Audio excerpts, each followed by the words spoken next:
It is a glorious day here at Indianapolis Motor Speedway. The fans have packed in hundreds of thousands here to watch the Indy 500, and we are less than an hour away from the green flag signaling the start of the 98th running of this race. Teams making the final preps, going through their mental checklist to get ready for 200 laps of big-time racing. There have only been 3 four-time champs in the history of the Indy 500. A.J. Foyt, Al Unser, Rick Mears. You see them there, while 6 drivers have won the race 3 times.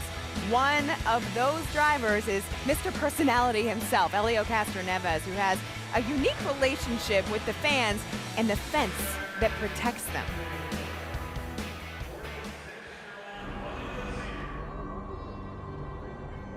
I'm 2.5 miles of weaved metal wire. I am the fence, protector of the spectacle. Oh, we've got a crash! Oh, wicked crash! A towering wall, strong, unconquerable. I am the... Whoa. Wait a minute. You know, I conquered you. I climbed you. I kind of made you a little famous, you know? So, remember that. Castroneves wins at Indy! Helio Castroneves. Helio Castroneves. How sweet this one is going to be for Helio.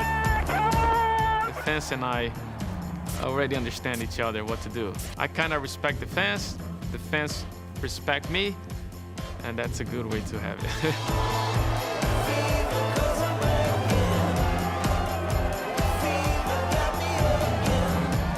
The reason that I climb the fence, I guess, it's a way of expression.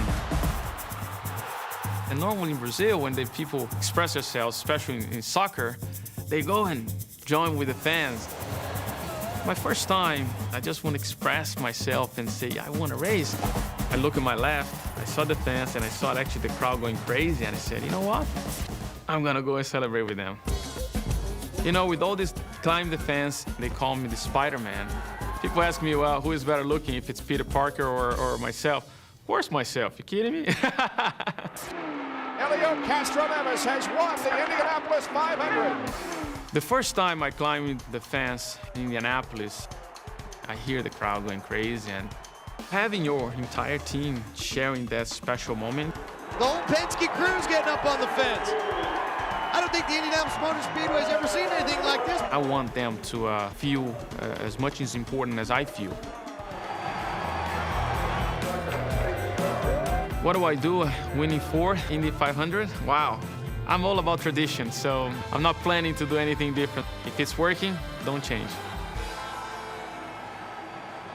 Can you imagine how crazy this place would be if he climbed this fence for the 4th time today? Those soccer players who inspired Helio's climb will be in action in the Sports Ultimate Showcase as the World Cup from Brazil starts June 12th on ESPN. And here you see Spider-Man himself hugging his daughter. He's got the headphones on. He's in the mood, getting ready for the race. Helio among the field of 33 right now for the driver introductions. We send it over to Dave Calabro. Ladies and gentlemen, the moment we've been waiting for. Here we go. Let's meet the starting lineup for the Indianapolis 500, the greatest spectacle in racing. Starting on the outside of row 11 from Vail, Colorado, the 1996 champion, Buddy Lazier. In the middle of row 11, the pole winner for the inaugural Grand Prix of Indianapolis, Sebastian Saavedra.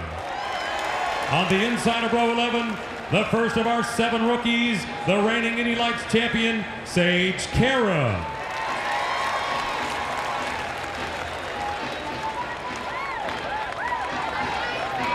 Outside of row 10, the 2012 pole winner from Australia, Ryan Briscoe.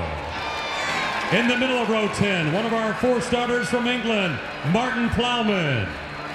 On the inside of row 10, another rookie driver, James Davison.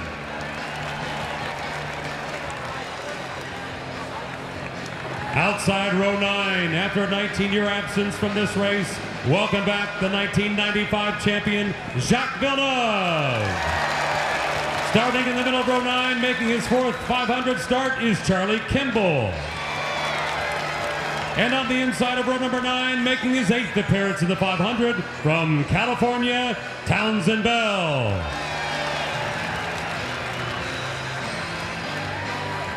Let's move to row number 8. Starting outside, former pole winner at Indianapolis from Canada, Alex Tagliani. In the middle of row 8, driving for the legend A.J. Foyt from Japan, Takuma Sato. On the inside, the only woman in this year's race, making her 3rd start from England, welcome Pippa Mann. Row 7, starting on the outside from Colombia, it's Carlos Huertas. In the middle of row 7, the son of the 86 champion Bobby Rahal. From Ohio, it's Graham Rahal. In the middle of row 7, the 2012 Verizon IndyCar Series champion from Florida, Ryan Hunter-Reay.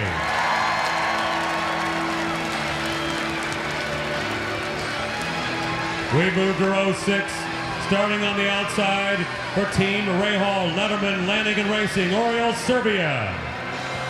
In the middle of row 6 from Le Mans, France, welcome Sebastien Bourdais. And on the inside of row number 6, the defending Indianapolis 500 champion from Brazil, TK Tony Khan.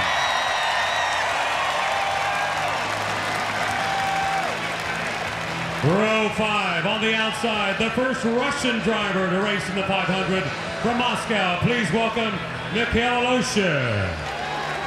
The middle of row 5, a member of the British delegation driving for Dale Coyne Racing. Here's Justin Wilson.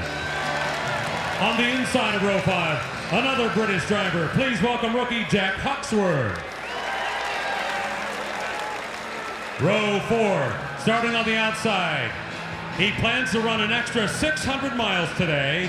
An Indy 500 rookie, but a veteran NASCAR driver. Here's Kurt Busch.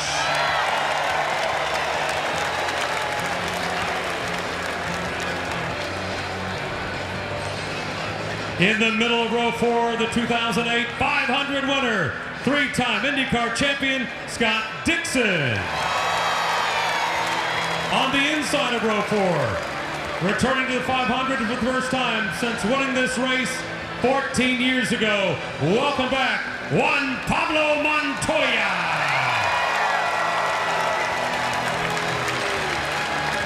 Starting on the outside of row number 3, the driver who came oh so close to winning it 3 years ago from California, J.R. Hildebrand.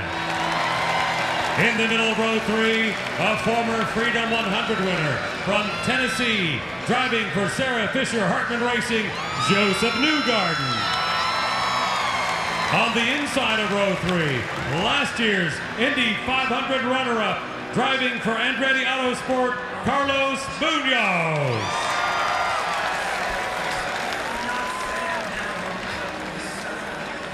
Now to row number 2, on the outside, making his 9th start from Nazareth, Pennsylvania. Please welcome Marco Andretti. The middle of row 2, the winner of the inaugural Grand Prix of Indianapolis from France, Simon Pagenaud.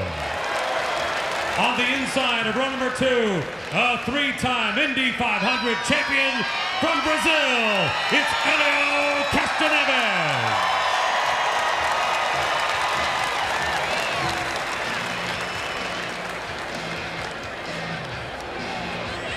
And now, race fans, the front row. On the outside, making his 7th start in the 500 from Team Penske, the current IndyCar points leader, Will Power. In the middle of row number 1, driving for Andretti Autosport, they call him the Mayor of Hinchtown. From Canada, it's James Hinchcliffe. And finally, for the 2nd consecutive year, our pole sitter, Indy's very own, the Butler Bulldog, Ed Carpenter. Race fans, your starting lineup for the 98th running of the Indianapolis 500-mile race. Let's give them a round of applause.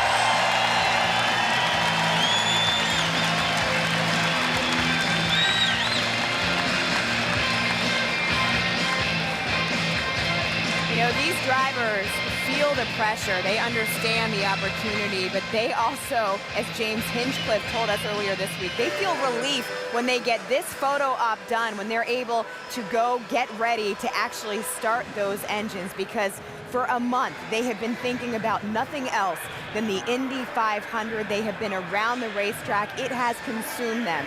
So finally, they are on the verge of being able to get this race underway and find out if they may be the one that ends up drinking the milk at the end of this race. Ed Carpenter knows the nerves that go along with that. Right now, he's standing by with our Vince Welch. This race is special for everyone involved, all 33 drivers, but for this man, he's been here as a kid. His family has owned this racetrack his entire life.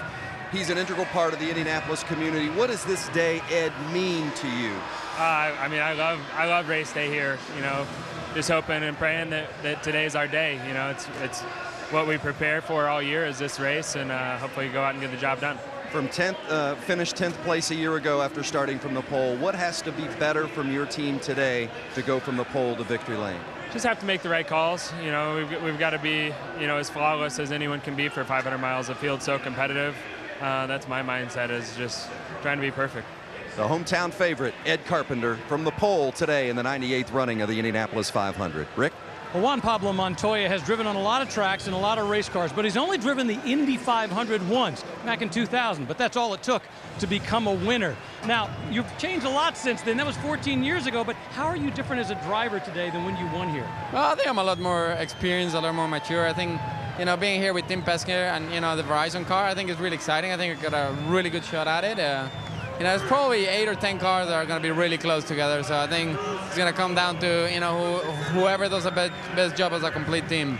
All right, you qualified with the second fastest time, but because you couldn't do it on Sunday during the Fast 9, you're starting back in the 4th row.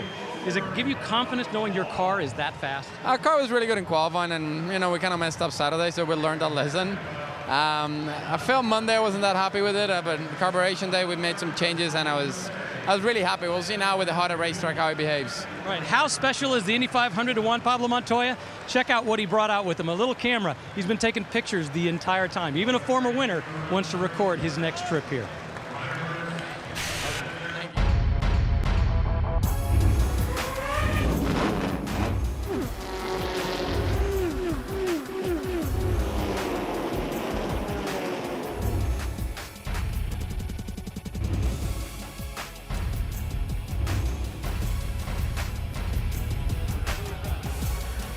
And Kurt Busch, the 2004 NASCAR champion, not only embarking on his first ever Indy 500, but your first IndyCar race today, Kurt. What will be your biggest challenge? Just settling in and getting into that race mode. And race mode to me means protecting your car and putting yourself in positions to make passes, but not questionable positions. And then pit road. Pit road here is one of the toughest in a stock car. It's very tough with an Indy car. A lot of execution today. The guy that makes the least amount of mistakes usually ends up close to the front in this race. It's not sometimes the fastest car. And just got to thank Andretti Autosport, all these guys that have worked all month to make this happen. Shout out to Tony Stewart and Gene Haas. Thank you guys. This 1,100 miles starts right now, and I've got to survive turn 1 and settle in. Best of luck to you, and he has to leave this racetrack by 4 p.m. today to make it to Charlotte. Lindsay? Could be a close call, Jamie. When we come back, we will have the annual Memorial Day tribute at the track, as you see the servicemen and women there now walking down along pit lane. Just one of the many time-honored traditions of the Indy 500. Traditions are about familiarity, connecting with memories of the past. Gentlemen, start your rhythm. As we revel in the present, it's a glimpse of the bricks, a song that echoes off the grandstand, and the sweet taste of milk. Traditions allow us to remember, to slow down, even here, in the fastest place we know.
On this Memorial Day weekend, we remember.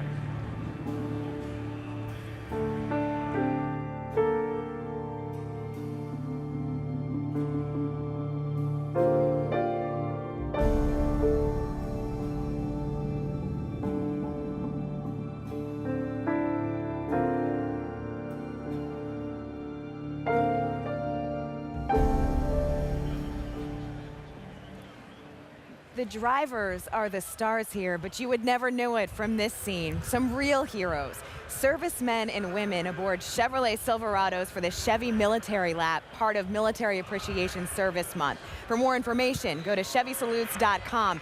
And in that spirit, here's Doc with Army General Frank J. Grass. It is our honor to be joined now by General Frank Grass, who is the Chief of the National Guard Bureau and a member of the Joint Chiefs of Staff. And General, what does this Memorial Day celebration and remembrance here at Indianapolis mean to you and to the millions of men and women who have served in our armed forces? Jerry, this has been just a great weekend. The men and women that serve our nation, we owe so much to them. And this is an opportunity to salute those that have fallen and paid the ultimate sacrifice for our freedom, but also for their families, to show respect, to show remembrance to their families, that we will never forget them. Sir, thank you for your time, your service, and most importantly, your commitment to our freedom. Thank you, sir. Lindsay?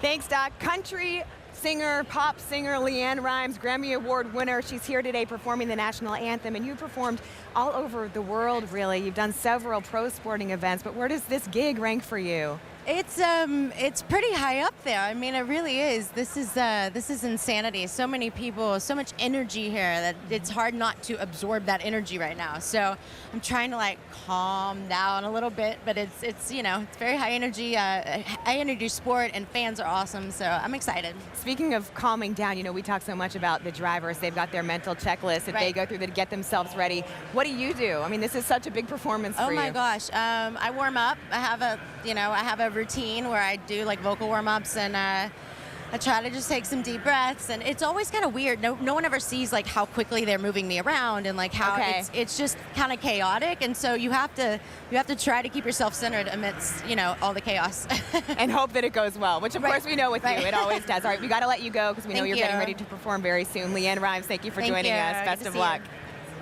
With voices like Leanne Rimes singing our national anthem and the military presence at the Speedway, this is not a day just to enjoy a race, but a weekend filled with national pride. We remember those whose names are written on the walls of our sacred memorials and those whose names will never be known. Inside this tomb lie the remains of a soldier.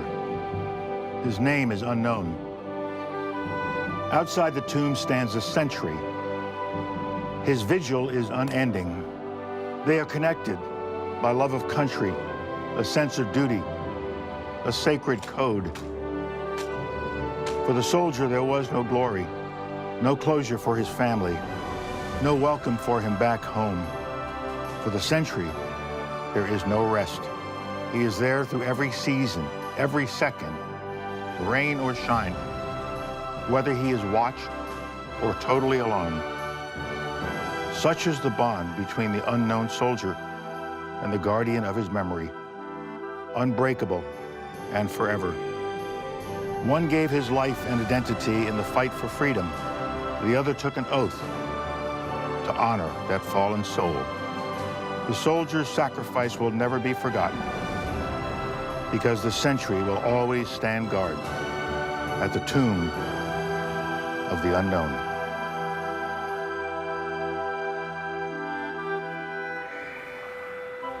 If you ever have a chance to go to Washington, D.C. and witness the changing of the guard in person, you should. I can tell you from personal experience, it is truly moving. We thank them for their service. We are less than 30 minutes away from the start of this race, so now we send it trackside for our invocation. That fallen soul. The soldier's sacrifice will never be forgotten because the sentry will always stand guard at the tomb of the unknown.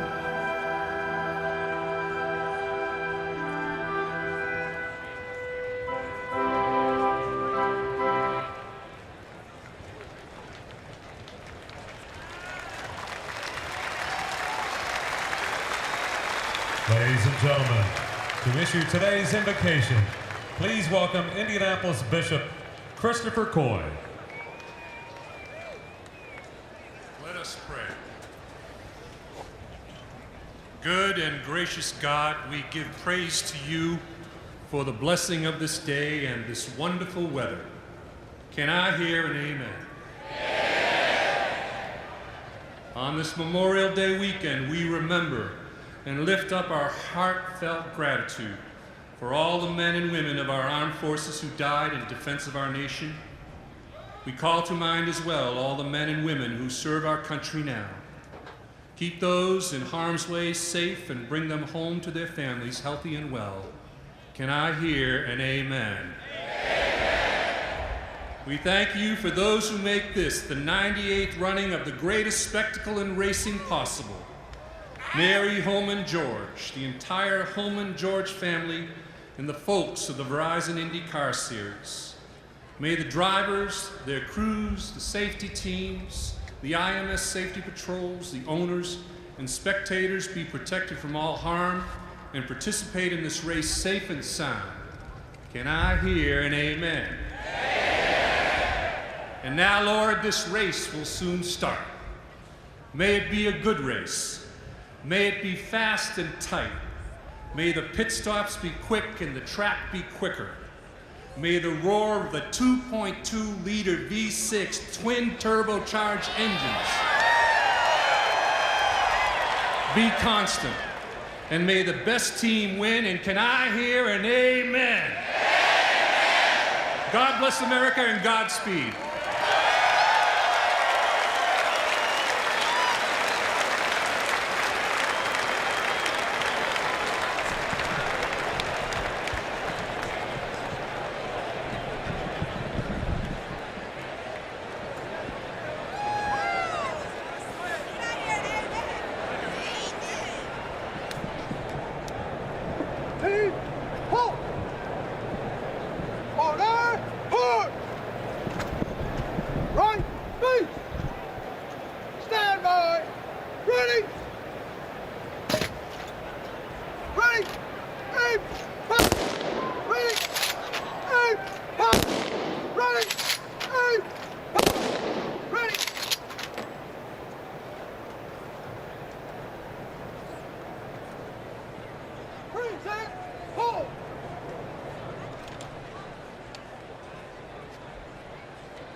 Ladies and gentlemen, please remain standing. Grammy Award-winning artist and star of the upcoming VH1 series, Leanne and Eddie, please welcome Leanne Ryan.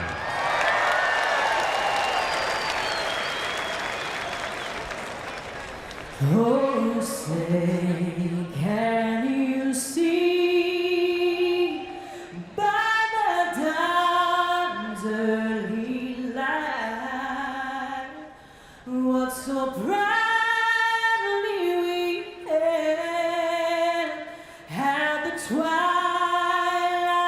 last gleaming, who brought stripes and bright stars through the perilous night. O'er the ramparts we watched were so gallantly streaming,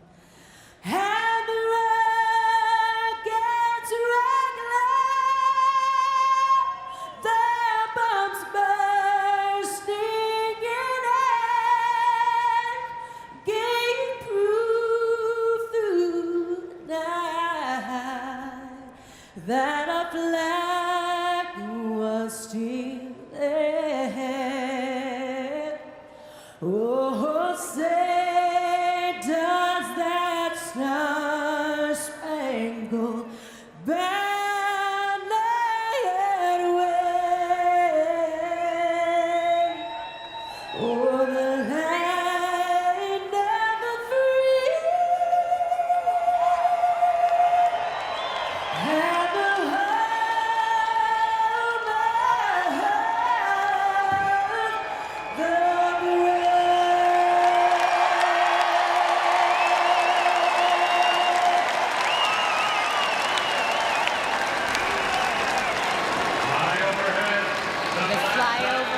The song, tough to believe Leanne Rimes gets nervous after a performance like that. We are one step closer to firing up the engines. More from Indianapolis and the start of the Indy 500 ahead.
Attention on the grid. Drivers to your cars.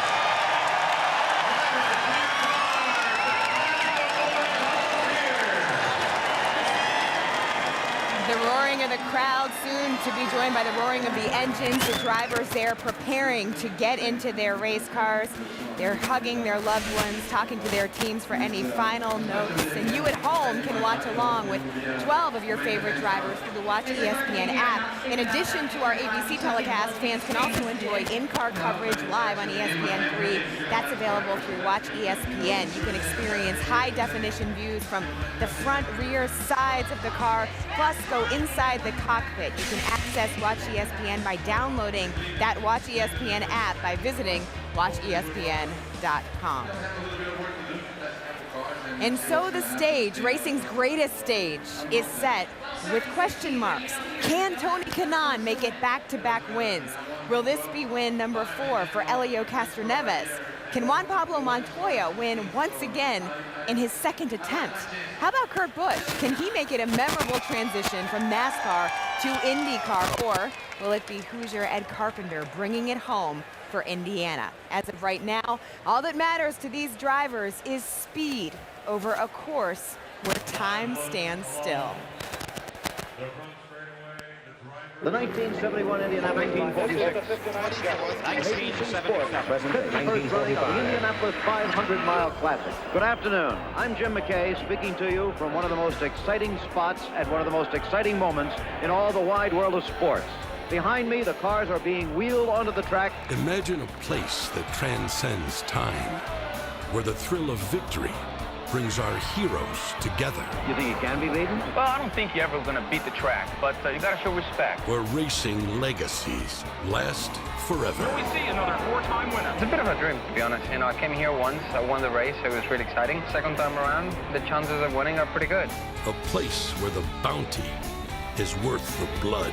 It was definitely the biggest achievement of my career. As a little kid, I always wish I could make it. You made it, and you made it big. Congratulations, and continued good luck to you. Ladies and gentlemen, start your ring count. This is it. The story remains the same. Man and machine bending time. Obviously, we've seen a lot of great racing in Indianapolis, but this is something special right now. Pushing the limits. Got it. To the razor's edge. One of the great races of recent time. At a track. Unbelievable. Where the limits push back. And a crash in turn 4. The incredible move, maybe ever in Indianapolis. Big crash down the back straight away. we've got a crash. Oh, a wicked crash. A singular desire passed down through generations. I've never seen anything like it in the Indianapolis race. Who's gonna win? And here's the checkered flag. That's immortality. He's done it. What a finish. And you should see the celebration. The Indianapolis 500. If you gotta win one race, this is the place you gotta win. Absolutely incredible. Win today. Live forever. I think there is something magical about this place. Memorial Day in Indianapolis. And 33 brave men ready to try to win it all.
Time now for another Indy 500 tradition. We send it back to Dave Calabro for the introduction of the one and only Jim Neighbors.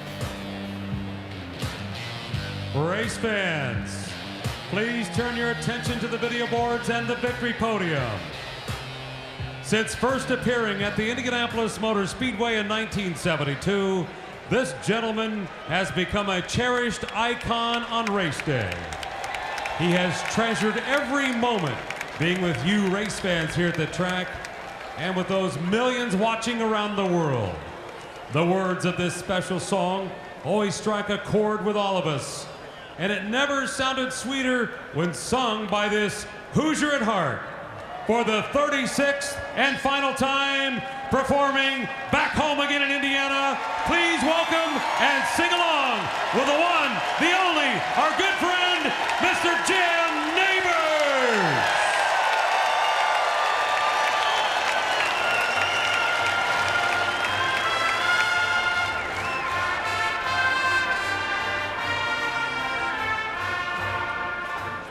Back home again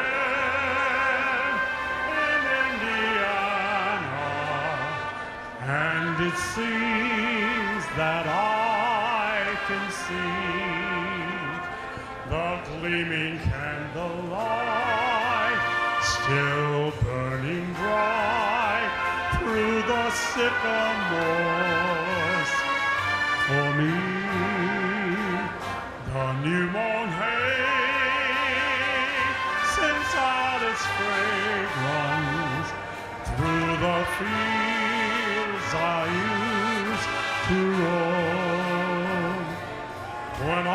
dream about the moonlight on the Wabash.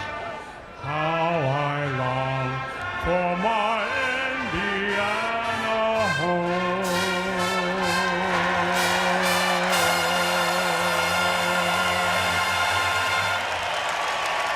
Let's give it up, race fans, for one last time.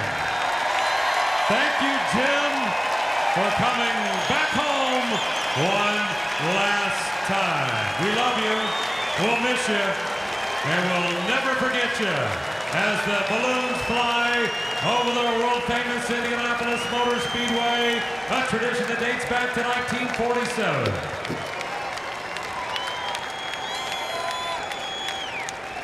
Ladies and gentlemen, for the most famous words in all of motorsports, please welcome Mary Holman George and Jim Neighbors.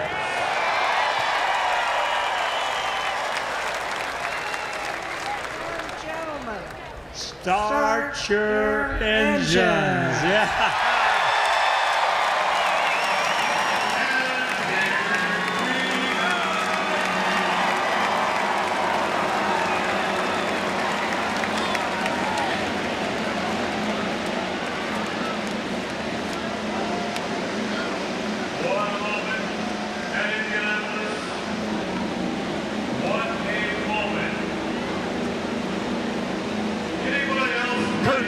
Is about to embark on the most challenging day of his racing career.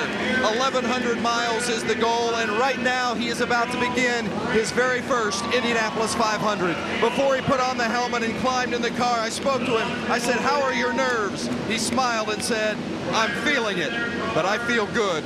I've never felt more prepared." Jamie? Well, Kurt Busch is one of 7 rookies in today's field, but I'm joined by a man who's no stranger to Indianapolis. Roger Penske, you've been coming here since 1969.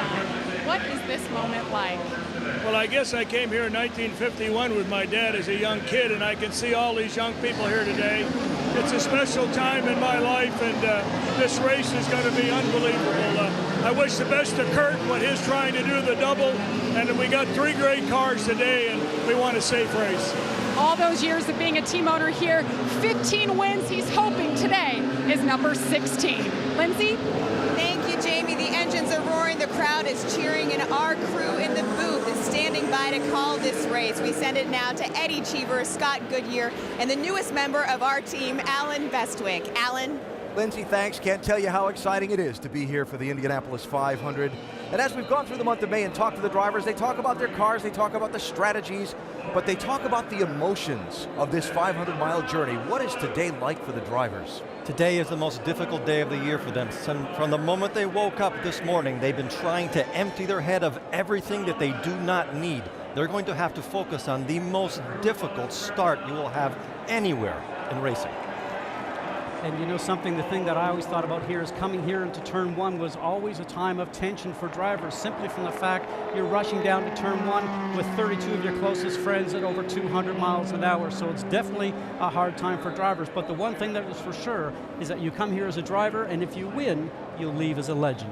Looking at the 19-year-old rookie Sage Karam, a little slow getting away from the grid, but he is underway and rejoining the field for his first Indianapolis 500-mile race. The starting lineup again reviewed across the top of the screen, and at the head of the field, Mario Andretti, the 1965 winner in the Honda Andretti TV 2-seater. Enter for your chance to win a ride with Mario in that car at shophonda.com. That's Gracie Gold, national figure skating champion and Olympic medalist, with Mario Andretti here in Indianapolis today. And let's stay on the Andretti theme with Dr. Jerry Punch. You know, Mario Andretti is the only member of his famous family ever to win the Indianapolis 500, and that was way back in 1969. Son Michael came close on several occasions. Grandson Marco came really close as a rookie in 2006. Now, I spoke with Marco just moments before climbing in the car, and if courage and confidence make a difference, this just might be the day the Andretti curse finally ends at Indy. Here's Rick DeBrule. Well, few events have the diversity that the Indy 500 has. For example, you've got Jacques Villeneuve out there, 43 years old. He won the Indy 500 back in 1995. 2 years later, the Canadian went on to win the Formula One World Championship. But pitted right next to him is the youngest driver in the race, 19-year-old Sage Karam. The kid from Pennsylvania was just 2 months old when Villeneuve won that Indy 500. Those two drivers today will bridge the generations, connecting Indy's past with its future. Alan? Drivers running 70 miles an hour on this first parade lap behind the Chevrolet Camaro Z28, the 2014 Indianapolis 500 pace car. Like to learn more about it? Chevy.com/Camaro is where you can find out. Dario Franchitti, heard from him a little while ago, the three-time winner, has received the honor of driving the pace car here today. He has threatened not to turn off and to race him down into turn one. We'll see. Some great high-definition onboard views for you today among the field of 33. Jacques Villeneuve, the 1995 winner, has our Lucas Oil camera. And the 2000 winner, Juan Pablo Montoya, is carrying our Verizon on board. Tony Kanaan carrying our Chevy on board. He's last year's champion, starting 16th. And Tony Kanaan's teammate Ryan Briscoe, a previous pole sitter here at the Indianapolis 500, will roll off 30th position today in his NTT Data Ganassi Chevrolet. His teammate Charlie Kimball is also carrying a camera today, and that will be for the Novo Nordisk special. And then we also have Graham Rahal, son of 1986 Indy 500 winner Bobby Rahal, will have a National Guard camera on his Honda-powered machine. Graham starts in his 7th 500. Most accomplished American driver in the field, Ryan Hunter-Reay, will have the AutoNation onboard camera. Marco's Honda onboard camera. Better get ready for an exciting ride. There's never a moment or a boring moment with him. And Simon Pagenaud with the Firestone on board will be trying to replicate his Indy GP fresh win. Elio Castroneves trying to win a fourth 500 from the fourth starting position, has our Pennzoil on board. The current series championship leader Will Power driving for Penske has our Verizon on board from the outside of the front row. And the Sunoco on board being carried by the pole sitter Ed Carpenter. He will lead this field to the green flag momentarily, hoping to be the 21st driver to win this race from the _1 starting spot. Looking for Spanish commentary today? You can find it by activating your SAP button, presented from here in Indianapolis by ESPN Deportes. So many intriguing stories in this field of 33, but one row on the grid particularly worth watching is row number 4. Well, the interesting thing about that is 2 IndyCar drivers and a NASCAR driver. I'm sure those guys have gone over to Kurt Busch and said, hey, let's get through turn 1 here and just get through a lap before we settle into a pace. So Kurt Busch probably had some great advice from the other 2 Indy 500 champions. So the Speedway 2.5 miles around for each lap. So to make up the 500-mile distance, they'll run 200 circuits today with that pit window. The crews will have to service the car a minimum of 6 times during the day. And maybe the most important line is the bottom one. There's always an early crash or early trouble here. You don't want your 500-mile victory dreams ended after 5. That is absolutely true. And the first hurdle that they have to get through is that first corner. And it was always a difficult corner because these cars are designed to work at 220 miles an hour. And Scott, we both know you're not even going 180 by the time you get to there. And everybody's always vying to gain that extra foot or two, and it comes at a great price. So there is Mark Cuban, a shark investor from ABC Shark Tank and the owner of the NBA champion of a couple of years ago, Dallas Mavericks. He will have the green flag in his hand a moment from now. He's taking in all the radio instructions he's being given. You want to get it right. And what's the one instruction you give the guy waving the flag? Don't drop it. He looks very focused. He probably looks more focused than the drivers do right now. Well, you know, when you talk about drivers, always remember this because you're here all month. It's dark and gray. Today, warmth, color, movement, fans. And boy, we better get our foot on the gas down to turn 1. 3 abreast coming to the start. Field tense. Everybody's extremely tense. Everybody knows that they have to get through it without having a problem, but inevitably somebody will see an opportunity and start racing way too early. But having these 3 cars abreast is not easy. Everyone wants to win. Only one will. Coming down for the start of the 98th Indianapolis 500-mile race.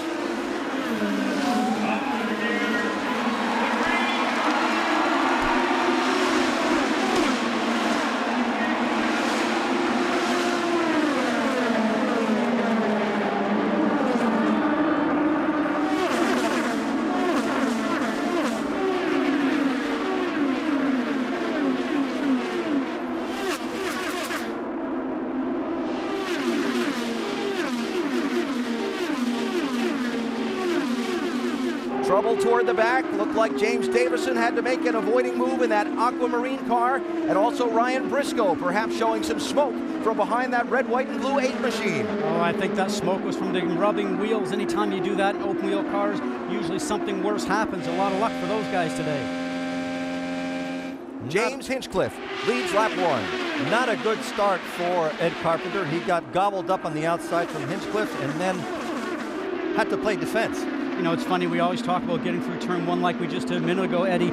You know, because you've been on the front row, I've been on the front row. My goal was to lead to the first turn, the first lap. We say conserve, wait for 500 miles to win this race, but there's a lot of pride at stake. I think Ed is lining Hinchcliffe up, and he'll get him at the end of the straightaway turning into turn 1. And this will be, other than the start, the first real pass of the day. He's looking, will he get the draft and make that dive on the inside going through? We'll wait and see. Not enough. So Hinchcliffe, Carpenter, Power, Castroneves up to 4th, just passing Marco Andretti on that second lap of the race. So at this point of the race, nobody really has a rhythm yet. They're still trying to find out what sort of a car they have. Saw the smoke off the second turn. Ryan Briscoe, pole winner of a couple of years ago, is on the pit lane. Your left rear is down, you're going to lock up the right front.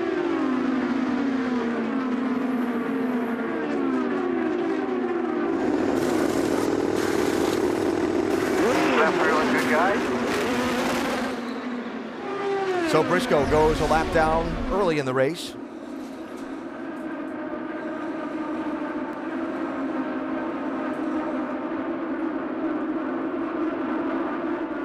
Wow. Briscoe very lucky, off of the wall. They were both very lucky. There he is. He's in dirty air. He's up a little too high. They call that in the gray area. He's going to run out of track right now. He does. A little touch to Villeneuve's car, and he has to respond, go over to the left. And Davidson gets through. Look how sideways he is, and the lock up from Davidson's brakes right now. So not something you expect on lap 1. That smoke we saw was both cars braking, not both cars rubbing of their tires, which was a much better alternative. But we stay under green, and Briscoe back in the race, though 1 lap down in 33rd position. This race a year ago had 68 lead changes. Weather conditions today a good bit warmer than they were for this race a year ago. When I talked to drivers and team managers in the paddock earlier this week, they weren't sure we were going to see that same kind of race because they thought the handling in the warmer weather might get a little edgier. The drivers don't mind driving when it's hot. They don't like having tested when it's cold and then racing in the heat because they're not quite sure how their cars will react. You can see from the Honda telemetry right now, we're getting about 224, 25 miles an hour straight line speed. We were seeing up towards 229, 230. Everybody's trying to get into a pace right now. Watch the throttle. In time, the guys has to take their foot off the throttle. Means the car's not working as well as they'd like it to. Now watch the speed here. It's a little faster down at turn 3 today because of the wind. Down 1 shift. You heard him go down from probably 5th to 6th gear. So for Elio Castroneves, very smartly going into lines, finished just sitting in 4th and conserving fuel. So the lead group, Hinchcliffe, Carpenter, Power, Castroneves, Marco Andretti, Scott Dixon, running in 9th position. The winner from 2008, and on a lot of folks' minds, including yours and mine, Eddie, as a likely contender for the win today. Scott is a method driver with an enormous amount of talent. From the first lap in the race, he has a strategy that he's worked out with his engineers. And I have to assume at this point, he's trying to go as fast as he can, feel his car, but he has this magic ability to save fuel. Every little bit of fuel that you save allows you to gain positions on track because you won't be spending that much time in the pits. And he does it so purposefully and with such a professional attitude that he doesn't get caught up in the moment. Early check-in on Kurt Busch in his bid in his first Indianapolis 500. He took the green flag in 12th position. Kurt running in 15th now. This not the car that he intended to run in the race. He had that wicked crash here in practice earlier on Monday. The team deciding to take Marco Andretti's backup car, swap the coloring, and put Kurt Busch in that machine for this race. He was able to get a little bit of practice here on Carb Day Friday. And Alan, it's not very often you get away with the type of crash that he had and walk away from it with some type of injury, so he was very lucky. But he did say that he just let his guard down just for a minute, and he found himself going into the wall. If they were to name a Mr. Congeniality in racing, it'd be the guy who's leading.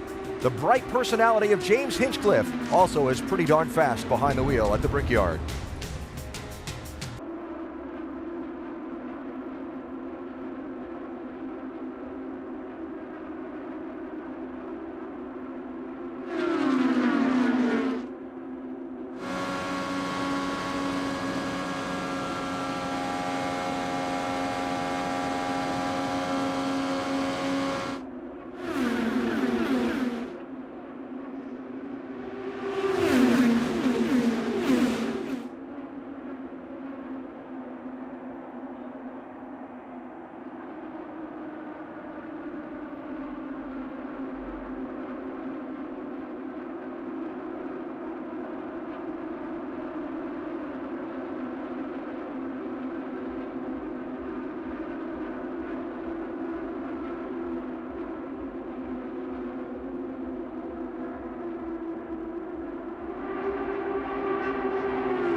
The second lead change of the Indianapolis 500 after James Hinchcliffe got the lead from Ed Carpenter on the start.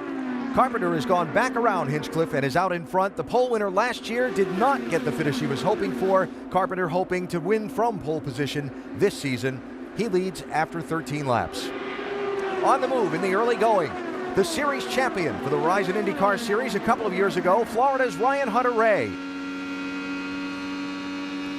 Last year he was leading on that last restart and he got shuffled back to third place. I'm sure he's one of those many drivers that spent the whole winter running through that restart in his head.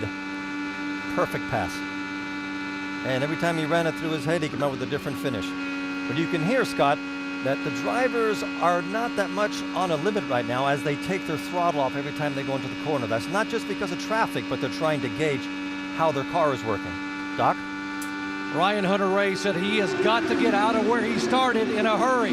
Starting back in 19th position, he told his crew, I've got to get up in the top 10. I know what happens back here, and I don't want to be a part of it. Now, his teammates are trying to save fuel. Hunter-Reay said, I'm not worried about saving gas until I get in the top 3. Then I'll save fuel. That saving gas thing, it sounds weird for folks who may watch the Indianapolis 500 and don't watch auto racing regularly, but saving fuel is a critical part of how you operate at top speed. For more on the driver who might be trying to save a little fuel by giving up the lead, here's Jamie. And that would be James Hinchcliffe, and that was exactly by design, Alan. He said, I don't want to be out here leading, and he stayed up there for 9 laps, so he tucked in behind Ed Carpenter. Now remember, James Hinchcliffe has had a heck of a month, Alan. He suffered a concussion just 2 weeks ago in the GP race here at Indy. He wasn't cleared to drive for 5 days, and that set the team back, but he managed to go out, qualified on the front row, and told me, I don't know what we have for today. Well, so far, so good, Alan. These race cars with open tops, Hinchcliffe taking a piece of debris off the head at 170 miles an hour. And after having to sit out a few days, was medically cleared to drive, qualified on the front row, as Jamie said, and he's running second right now. Update on Kurt Busch from the pit lane. Vince? Kurt Busch started 12th. He's lost 4 positions to 16th, but don't worry, they wanted him to just settle in and get comfortable. It's a long race, 500 miles. They weren't looking to grab spots early on. Get comfortable, get used to the speed, get used to the traffic. And his team told me before he got in the car today, they've been so impressed with him to this point. He's been like a sponge, soaking up all the information every bit he can. Even attending meetings he wasn't required to attend. They believe they're going to have a good day with Kurt Busch in the car today. We're just 17 laps in, but hardly any communication from him on the radio, and that's normally a good sign, Alan. So Kurt Busch holding steady while Juan Pablo Montoya has given up a couple of positions in the opening few laps of the race. The 2000 winner of the 500 back in IndyCar racing, started 10th. He's running back in 12th now. In fact, just picked up one of the positions he lost and gained it back. So now Montoya running in the 11th position, Rick. Well, Montoya got on the radio just a few minutes ago and told the crew the car is understeering just a bit. But even going into this race, he said, to be honest with you, the first half of this race really is just about learning, relearning this IndyCar experience so he can set himself up for those last 30 laps. And that understeer that they're talking about, Alan, is that from the front maybe doesn't turn as well as he wants it to. Now, a driver in today's cars does have some cockpit aids that he can actually make some adjustments in the car. There's a weight jacker, there's a button on the steering wheel. He can change the weight from one side of the car to the other side in the front, make it turn a little bit better. And also the roll bars, those things that we have on our road cars that are just underneath there that we don't really know about. Well, drivers can change those as they're out there on the racetrack, changing the handling of the car. Driver on the move in the early going, J.R. Hildebrand, the California native, now living in Colorado. Started the race in 9th position, and Doc, he's moved up to 5th. Indeed, he is on the move, Alan, and back on carb day when the track temperature was 109 degrees, he came in and did something very daring. They changed the rear shocks or dampers. They made a major rear wing adjustment. They have put all their money in hoping that this track would be 110 degrees or hotter on race day. Well, I have just checked with the Firestone engineers, and they say the track right now is 112 degrees on the front straight, but 117 and a half in the corners. Maybe that's why Hildebrand is on the move. At this point of the race, the drivers now know what sort of a car they have under them. Hopefully, they're in a range where they can make small improvements and make the car faster as the day goes on. But as Doc said, the racetrack is going to get hotter and hotter, and you have to be able to get there with a setup that works. You have to be able to manipulate a lot of different things. Well, the teams will get their first chance to lay their hands on the car since the green flag waved when the first round of pit stops begins shortly. We've just completed 50 miles at the Indianapolis 500.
Look at the people, look at the sunshine.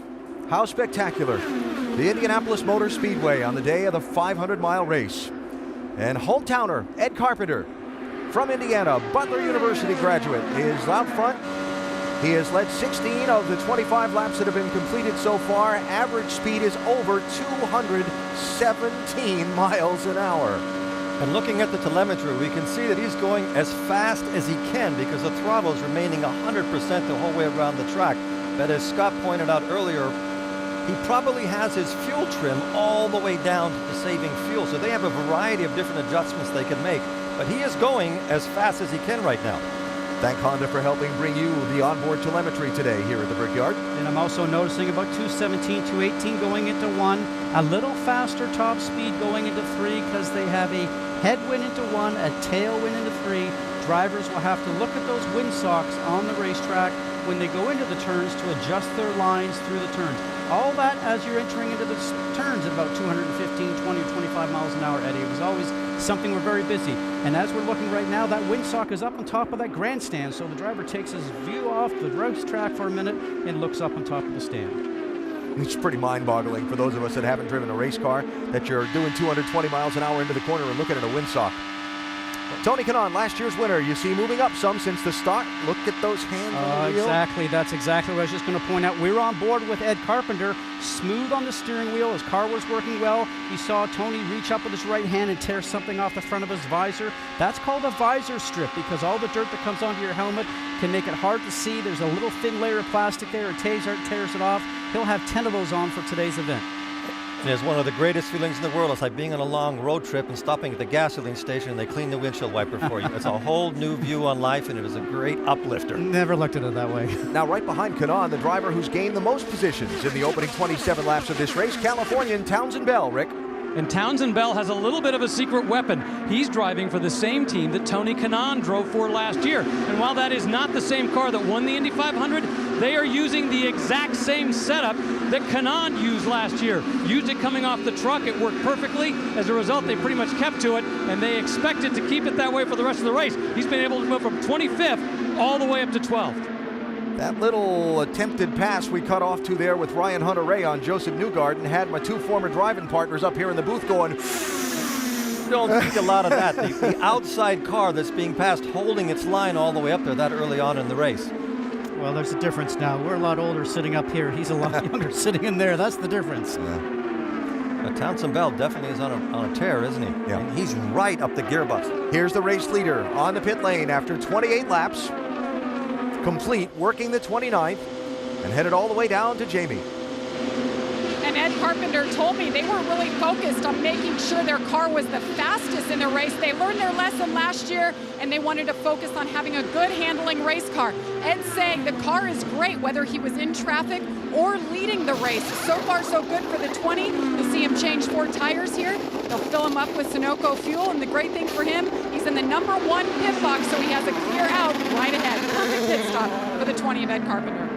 And a lap after Carpenter, James Hinchcliffe, who took over the lead when Carpenter pits, bails out, comes to the pit lane. These drivers have to slow down from 200 miles an hour exiting turn 4 to 60 miles an hour when they hit the pit entry. They get some help electronically in maintaining that speed, but boy, they've got to be on their toes when it's time to make a pit stop. Jamie? And James Hinchcliffe told me exactly that before he got in the car. He's really banking on his pit crew today to help him maintain that track position up front. No changes expected here. You see that awesome overhead shot right there, looking down into the box as they fill him up there with fuel so far. So good, 8.6 seconds to change 4 tires and fill them up. There is such a great amount of relief from the teams, Alan, when the drivers have done that first pit stop and don't have any problems. A bad first pit stop will set a really bad tone for the rest of the race. You see a whole flock on the pit lane, including Will Power now, who just gave up the lead to make his pit stop here. And Will Power not operating at 100%, got a stomach virus earlier in the week, missed media day, didn't go to New York to promote anything. He's been taking care of himself, taking on fluids. He said he's taking it lap by lap to see how they can pull this off. Looking for a good finish, perhaps a win for the 12, and his teammate Elio Castroneves, another good stop. They're out and clean. Scott Dixon coming out, Ryan Hunter-Reay, Justin Wilson, Jack Hawksworth, Charlie Kimball. In that group, Tony Kanaan took over the lead when Power pitted. Now Kanaan woeing down to that 60 miles an hour. The silver paint color, Target celebrating 25 years as a partner with Chip Ganassi's team. You were talking about slowing down from 220 to 50 miles an hour. They cannot take their time doing that, so they try to get all that deceleration done in probably 50 yards at the entrance of the pits. Saw a quick change in the front wing of Tony's car, telling me that probably had just a little bit of understeer. Car didn't turn as well as he wanted to through the traffic probably, so they made an adjustment for him during his pit stop. And one of the rookies making his first pit stop at a 500, Vince. Well, that was Mikhail Aloshin who came in. You saw a little wiggle there as he's trying to get the tires warmed up upon exit. No major changes for this car. His first ever oval race in any kind of race car at all. Can you imagine that being the Indianapolis 500? That's the challenge Aloshin is facing so far here in this day today at Indianapolis. From what I know, there aren't many ovals in Moscow. So the cycle of pit stops has run through, and there you see the front four. Hinchcliffe, Carpenter, Power, and Castroneves. Then a couple of seconds of racetrack back to J.R. Hildebrand and Marco Andretti, who run in 5th and 6th.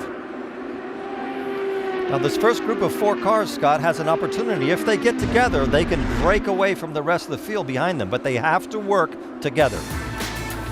The first round of pit stops is done. Team Penske working on Power and Castroneves. We're back to the Brickyard after this from your ABC station.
Running of the Indianapolis 500 on ABC.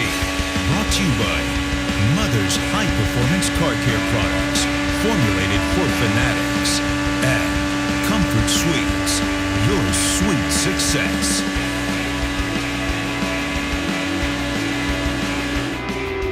New leader at the 98th Indianapolis 500-mile race. After the pit stops, Will Power, driving for Roger Penske, was in 3rd position. He passed 2nd place Ed Carpenter, and then 1st place James Hinchcliffe.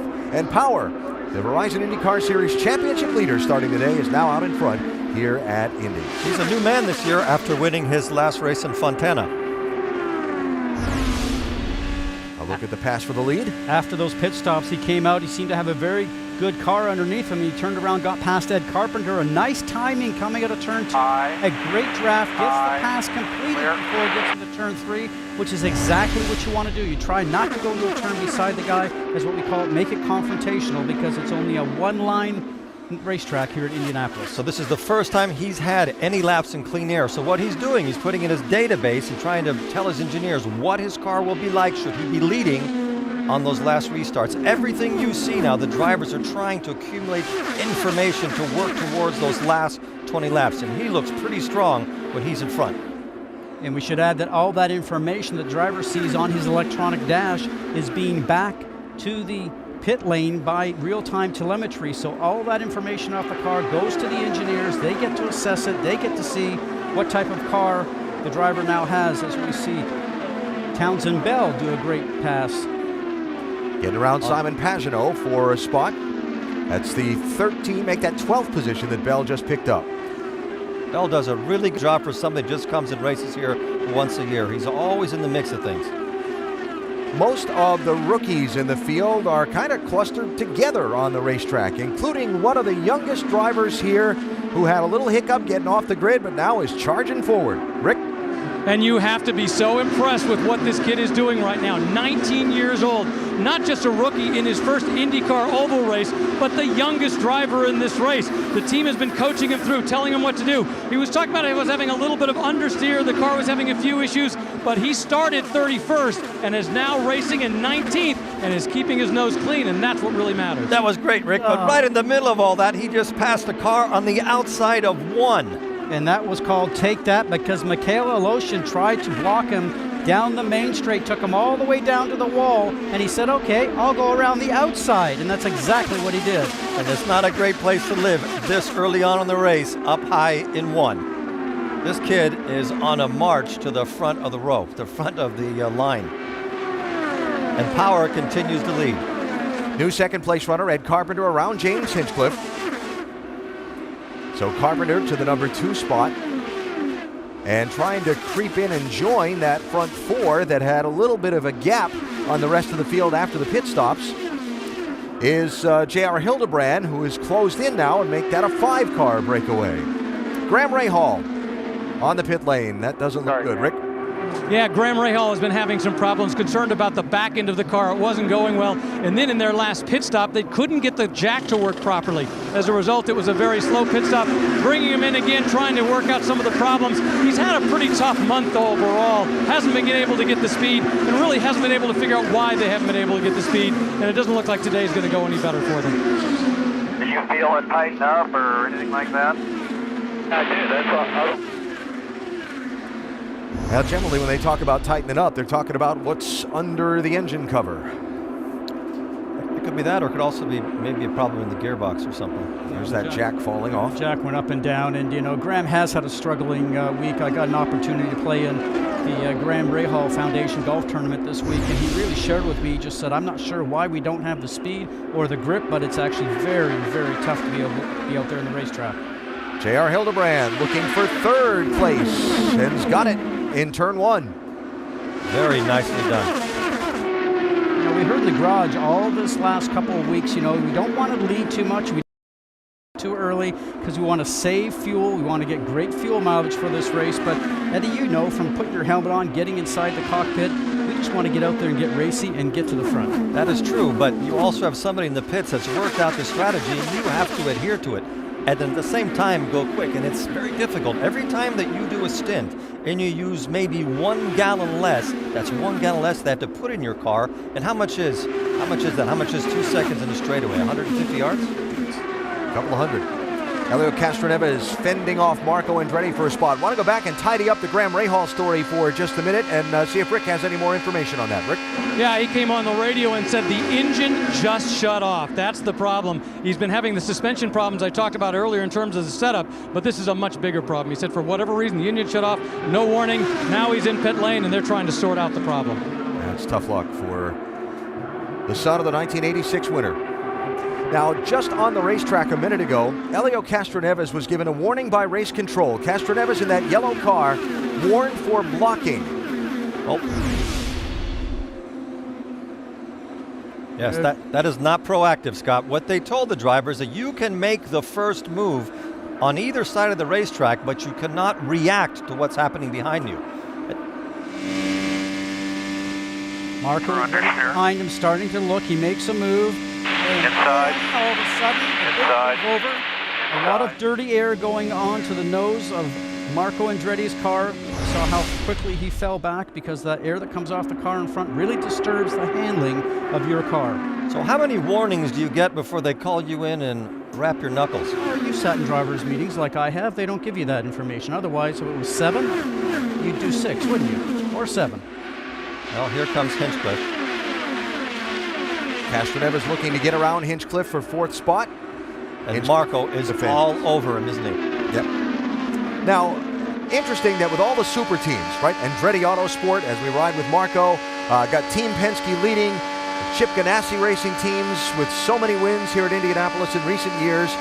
A team with cars in 2 of the top 3 spots is one of the smaller teams in IndyCar racing. Ed Carpenter normally runs a single car effort that he shares. Ed drives the ovals. Mike Conway, expert road course racer, already a winner this season, drives in the road course races. But now with an effort for J.R. Hildebrand here at Indy, expanding to a 2-car effort, their 2 cars are in the top 3 spots, Jamie. That's not bad. Not bad, and it's gone so smoothly. Ed told me this has been the best he's felt at Indy because he has the teammate. He said it has gone off without a hitch. He's kept his eye on J.R. Hildebrand since J.R. got fired from Panther Racing last year. He said he saw something in this kid, and he said their setups have been similar, and it has helped both drivers be better, and it's showing here. For more on that side, let's go to Doc. Yeah, right behind him is Hildebrand in the 21 car. J.R. Hildebrand said, my focus here is to prove that Ed Carpenter made the right decision to bring me here. As you watch a pass behind him and a mix up there, Helio Castroneves is making a move. But Hildebrand said, I want to prove to everybody I belong back in Indianapolis, and Carpenter brought me here for the right reason. Now with Hildebrand behind Ed Carpenter, that's his teammate. Let's see if these 2 drivers can work together because they really are, Scott, in the perfect position. Help each other in the draft, help each other manage the fuel, help with everything. Ed Carpenter, family ties so deep to the Speedway, his love for the place so strong, he's hoping to drink the milk today.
We are across the 1/4 mark of the Indianapolis 500 already.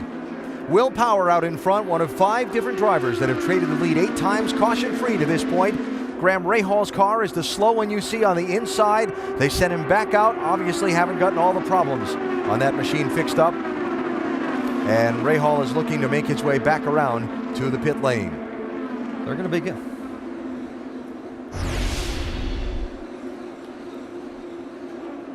Watch this, Townsend Bell, Tony Kanaan, yikes. He hit Tony Kanaan's car that looks like he brushed up against the wall. Everybody's being very defensive very early on in this race. Normally you'd see that sort of thing of the last 40, 50 laps. Well, and it's all on the front stretch, Eddie, and I think that's the reason, because we have a headwind going down the front stretch. So that means you're pushing more air with your car, and the car behind you getting the draft gets another advantage because of that. So everybody's taking the advantage. Oh, look of at that this, in between. Side by side, my goodness. In between 3 and 4. Juan Pablo Montoya around Townsend Bell into 10th position, and the squeeze. More. Ryan Hunter-Reay in the yellow car. Has somebody told him the race is going to be a shorter version of the 500? Takuma Sato doing a great job in AJ Foyt's ABC machine. He didn't take his foot off the gas. He was just going to find a place to go. Very racy, very early on.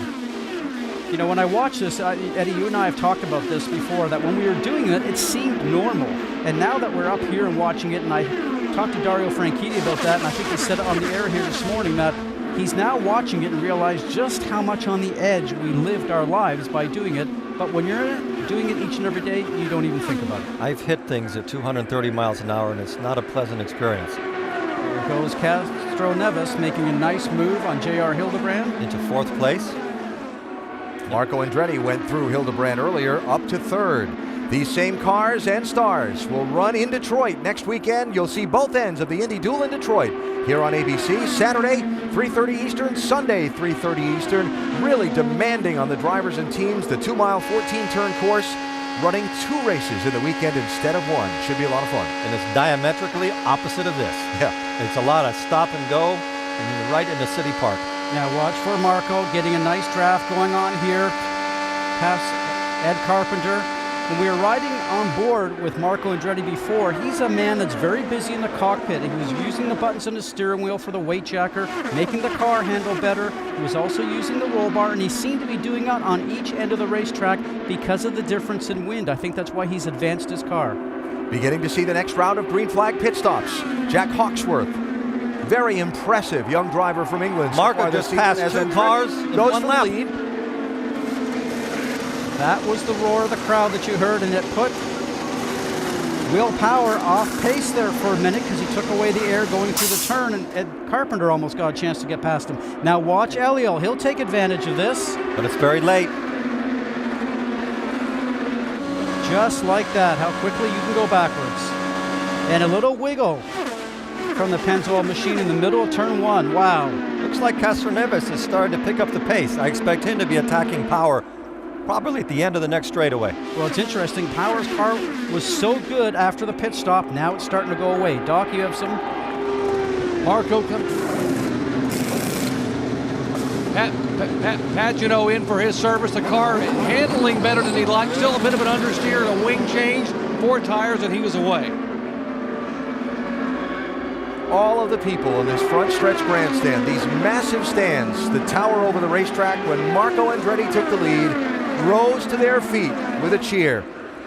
Family so popular, one of the biggest families in the history of motorsports, and what it would mean, what a reaction it would get if Marco Andretti could win. The biggest advantage any driver has had since the beginning of this race. He seems to be pulling away, Scott, from the group. And we just saw his left hand was off the steering wheel again there for a moment, reaching down, operating the roll bars as I mentioned before. Those roll bars change the handling of the car, either the front or the rear. There his hand goes again. Now he's adjusting it, and the weight jacker is pushing the button. He changes the car for each end of the racetrack because the car handles differently at each end because of the wind difference. That's a brilliant driver. Look at the throttle, full throttle. That's as fast as she goes. Think of these steering wheels on these race cars almost like an Xbox controller. They have all kinds of different buttons that control different things, from the weight jackers Scott was talking about, to the fuel usage settings, to powering the drink bottle that services the driver, to putting it in neutral, to putting it in reverse if they have to. Stay out. Another lap. Good fuel mileage. Stay out one more lap. Yeah, he's getting sucked back in by the pack. It's impossible here to run away from everybody. But I think he's made a statement that he is definitely one of the people you're going to have to beat today if you're going to win this race. Eddie, you remember when he came here, he was leading that last lap, got passed by Sam Hornish going down the front stretch and finished second. I've talked to him many times about it. I understand what he feels because I finished second here twice, and it just grinds on you each time you come back here if you don't have the opportunity to win. And, by the way, his last name is Andretti. That puts a little bit more pressure on it. Let's see if he comes in the pits. Into the pits. Will Power follows him in. But not Castroneves. Castroneves stays out. And Castroneves was in the middle of that group, Alan, the whole time. So maybe he's managed to stretch his field a little bit more. Doc? Marco Andretti, when the race began, said the car was sliding, but Kyle Moyer added downforce with a turn of front and a turn of rear wing to give me more total downforce, which Marco really likes. There should be tires and fuel only this time, trying to get it completely full. Right side, left side tires going on. No other adjustment for Mark. Whoa, trouble with the outside rear. Cost him some extra time. James. Will Power, remember the focus is on his pit crew and nailing it. 2 bad pit stops in a row at the end of last year. Will said cost him the win. So far, 2 down, good to go. But he came out ahead of Marco Andretti. Just a small miscue by the pit crew as it was there, because they feel the pressure also in these pit stops, not only the driver.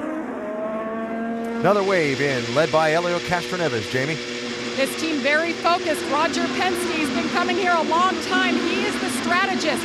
He is calling the shots for Elio Castroneves. He talks to his driver and tells him what he's thinking. If Elio agrees, they do it. Otherwise, they negotiate. 4 tires go on. A little turn of front wing. Little bit of understeer. We're hearing a lot of that, Vince. Kurt Busch is in the pits. His car a little bit too free for his liking. Tires changed and a little turn of front wing to give him some more stability. He'd lost about 7 spots prior to that pit stop. Juan Pablo Montoya, the leader now. Scott Dixon led a lap. He'll come down to the pit lane as Kurt Busch heads back out onto the track. That slippery exit on cold tires around that exit lane to get back up to speed. Vince? Scott Dixon has liked his race car. They did make a slight front wing adjustment in his first stop. No changes of that nature here on this one. He's held steady toward the front. Said he wanted to run in the top 6 or 7 early on, and that's right where he's been.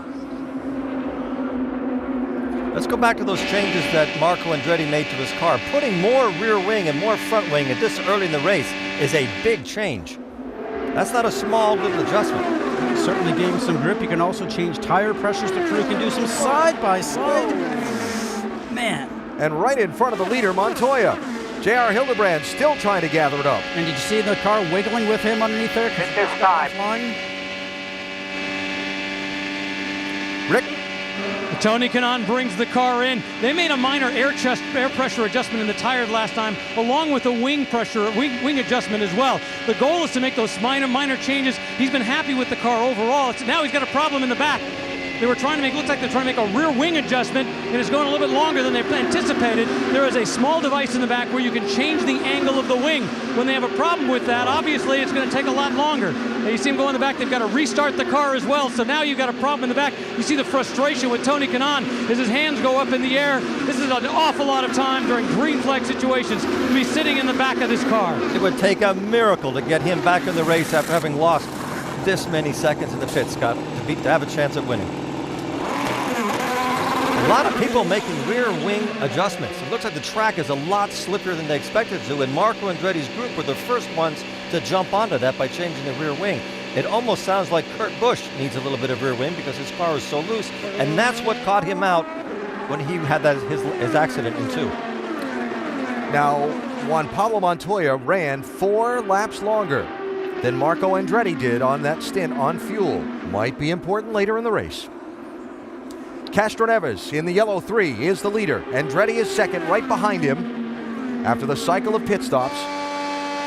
And Andretti is very quick and very confident right now. He fought his way up through that whole group, And now I think he's going to either decide to save some fuel since he knows he has a good car, or attack Castroneves.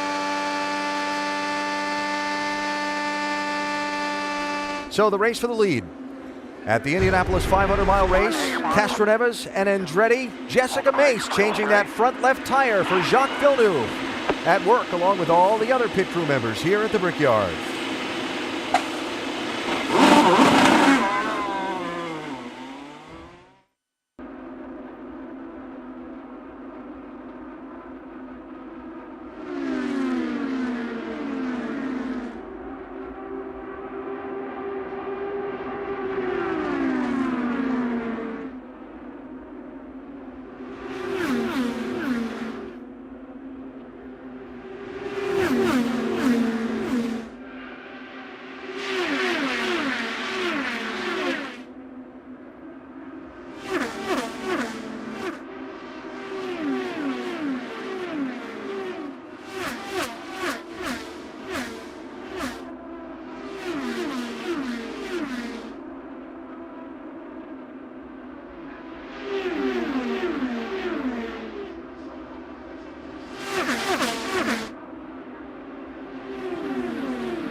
There's the lead group. As we approach already 200 miles of the Indianapolis 500, Helio Castroneves, yellow car, the race leader, followed by Marco Andretti, Ed Carpenter, and now Ryan Hunter-Reay, after starting 19th all the way up to 4th position. While those drivers are having great days so far, disappointment for Graham Rahal, his car being pushed back to Gasoline Alley. The report we get is that there are electrical problems that will take the 15 out of the race. And Tony Kanaan still sitting frustrated on the pit lane, Rick. Okay, here's what we understand happened. Apparently he ran the car out of fuel. As a result, he coasted in. They had to refire. When they went to refire the engine, they apparently stripped out the gear. And here on pit wall, they are now working on the starter to kind of re-engage the gears to make sure that they're stronger. They've had to pull the spline out of the back of the car, so when they put the new starter back in, it will engage properly. Meanwhile, Tony Kanaan sits in his car waiting, and obviously any opportunity, any chance of a good finish here at the Indy 500 on his return visit after his victory is over. Wow. Well, when things go wrong, they go wrong. And for Tony Kanaan, one problem leads to another problem. That leads to the ultimate problem, which is he's not going to win this year's Indianapolis 500. Listen.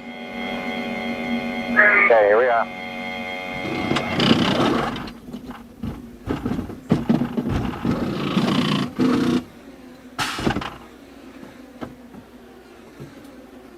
Leave the ignition all the way up.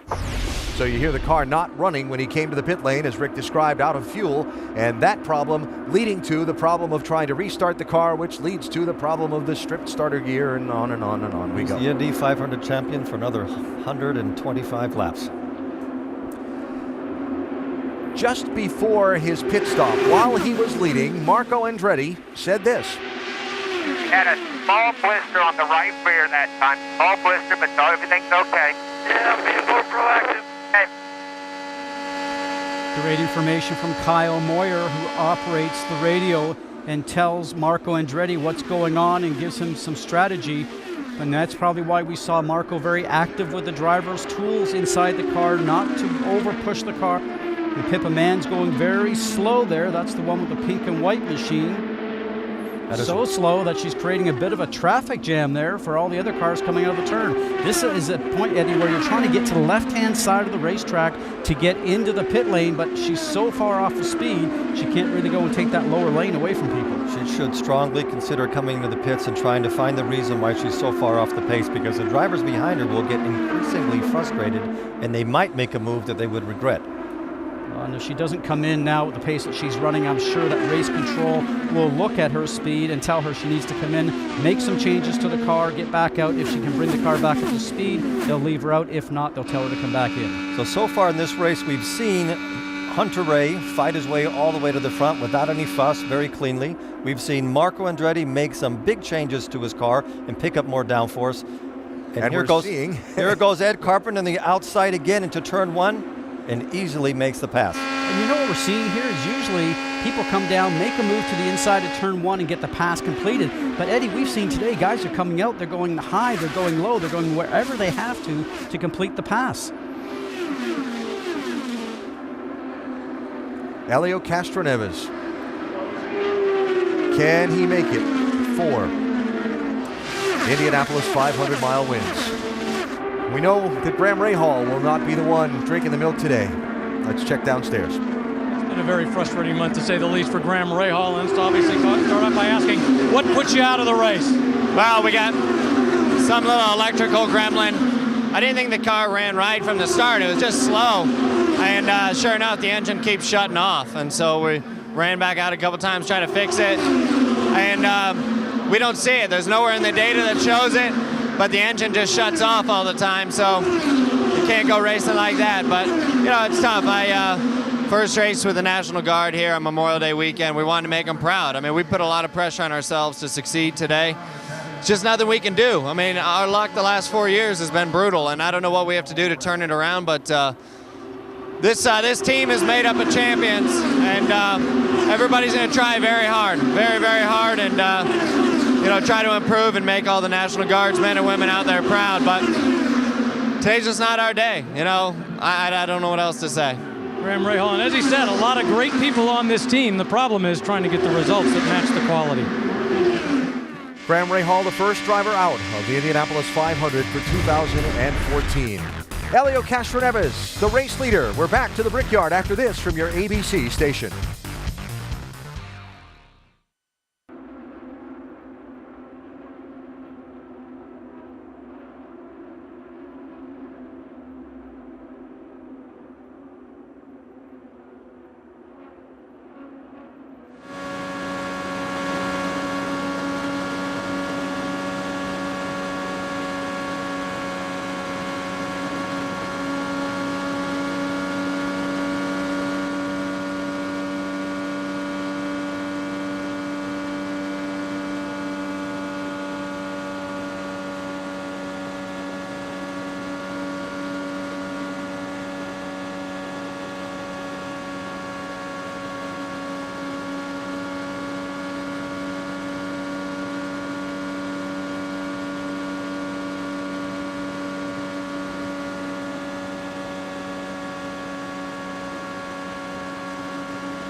The 98th running of the Indianapolis 500 on ABC.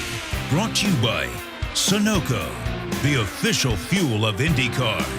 And Geico. 15 minutes could save you 15% or more on car insurance. The viewing mounds down the back straightaway of the greatest race course in the world, the Indianapolis Motor Speedway. After the rather difficult winter a lot of these folks had in the Midwest, enjoying a 79 degrees Sunday and Memorial Day weekend and the 98th running of the 500. Helio Castroneves out in front. Ed Carpenter now running second. Marco Andretti has dropped to third. Ryan Hunter-Reay has moved all the way up from 19th starting spot to fourth. Bit of a vibration coming in now. At 10-4, we see it's one of the front tires. Interesting. Yeah, but it doesn't seem to be affecting him. He's just giving him as much information as he can give them, and they could tell. You're a driver behind the wheel. You call in a vibration. That's going to concern you at these speeds with those walls looming around you. And yet the crew sees the data, and they come right back to you calmly like that and say, yeah, we see it, and it's just this. That make you feel better? Much better. Okay.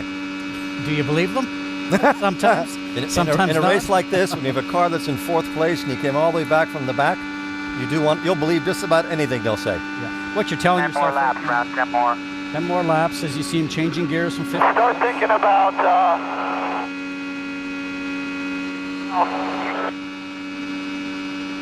Still thinking about? No, he said start thinking about, but then he got busy in the corner. Yeah. Those dang corners came up again. Yeah, you can see the fuel trim. And he's changing the weight jacket with his left hand. With that thumb, you saw him changing the fuel trim by that silver knob that he did. And that vibration could just be some stuff getting on the tire. You hope it's that versus what's going on maybe with the drive shaft or a CV joint. But as we're watching the Honda telemetry, he's on that gas a pretty long time around here, working out well. Simon Pagenaud, which is ahead of them, is slowing this group down. What a run. The biggest mover in this race, the 19-year-old who skipped his high school prom to race in the Indianapolis 500. Sage Karam from Nazareth, Pennsylvania, known for race fans as the hometown of the Andretti clan. And he was, they didn't allow him to do, look at this, he's making a run inside, outside. They didn't let him run as much as he would have wanted to during the week of testing because they wanted to make sure he got up to speed progressively, but they can't stop him now in the race. So Karam up from 31st starting spot, now challenging Juan Pablo Montoya for 7th. Right behind Sage Karam, a driver who was up in the top 3 earlier, but who's fallen back. J.R. Hildebrand from 3rd, now back to 9th.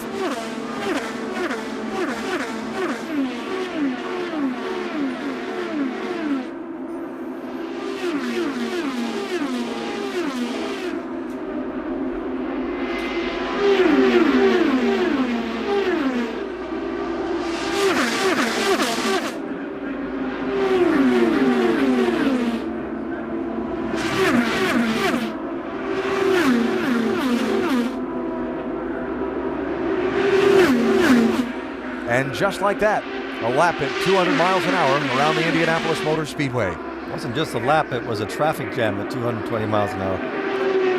Karam's in, Rick. Well, the 19-year-old kid from Pennsylvania has done an incredible job. They have made no adjustments on the car so far. The goal was quite simply just to finish this race. But now that he's in the top 10, I have no doubt that his goals are moving up quite a bit. Watch your speed here. That's great information for rookies that are here. Watch your speed, 60 miles an hour through the pit lane. And that getting out on the track lap, Alan, is so important because with the cold tires, you can overdrive the car and throw it into the wall. We've seen many drivers do that.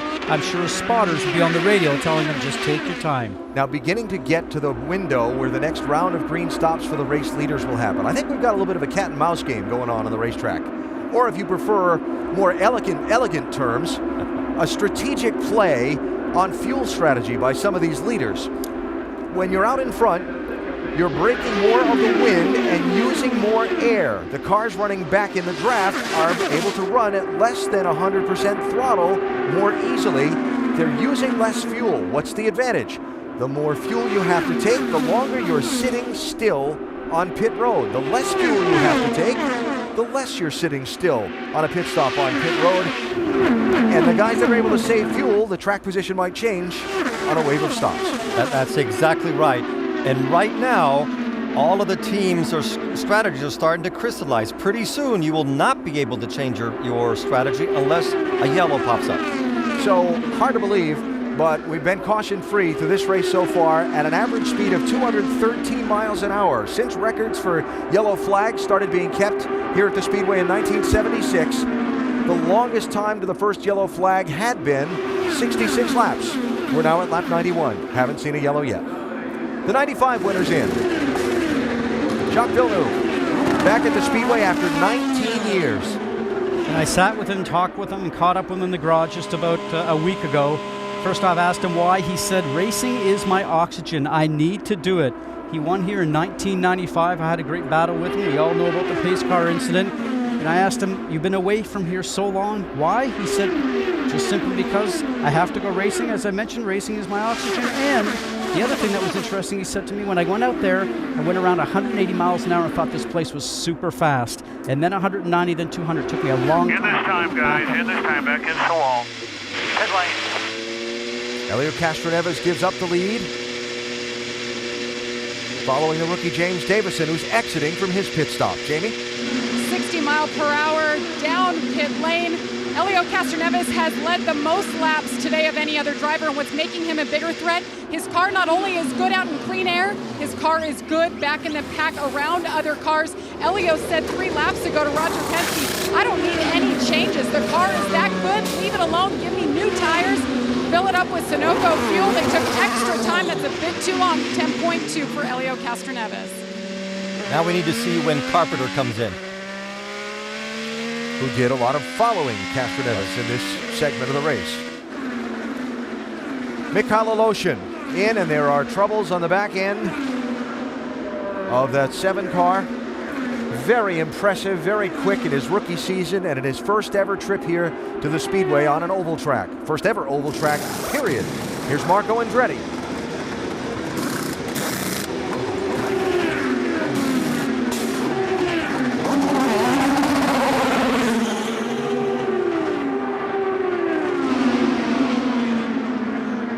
Marco Andretti in for 4 tires. They wanted to be very careful and very deliberate with him. He was actually trying to save fuel and being very cognizant about the blistered right rear tire he had before. Ryan Hunter-Reay now coming down pit road. What a run from Hunter-Reay from 19th starting spot all the way to 3rd. Although he's been very busy inside the car, he has had his hands full. They've been yelling, use your bars, use your bars. They told him a quarter turn wing. Also pull on the bodywork. Pull on the bodywork. 4 tires for Hunter-Reay. Jamie. Ed Carpenter makes the long trek all the way down pit road, avoids the cars exiting their pit box. 4 tires and fuel for Ed Carpenter. Their main focus has been fuel today, but the balance of the car, so far so good, guys. Interesting to note that Scott Dixon has run longer than almost everyone else on the last 2 stints of this race on fuel, Vince.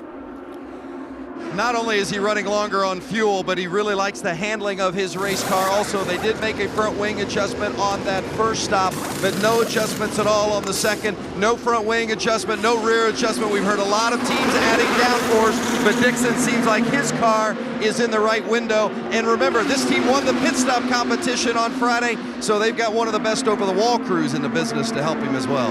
And for me, it looked like their pit stop was about a second quicker than Penske's.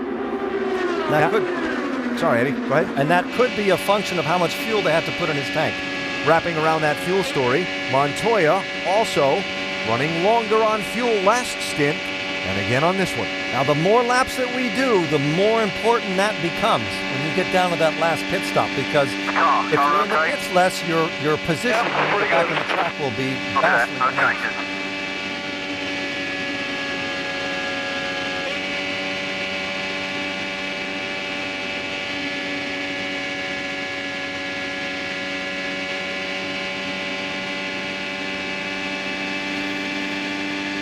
Wanted to see if we were going to ride with Juan Pablo all the way onto pit lane, but not yet. So after Montoya pits, it'll become Ryan Hunter-Reay, who's the new leader, followed by Helio Castroneves. There will be the lead group. Hunter-Reay, Castroneves, that's Marco Andretti, and then Scott Dixon. They'll be your first 4. Ed Carpenter will fall back to 5th. after Montoya completes the cycle of starts. So I think we're starting to see what's going to happen in the last quarter of the race.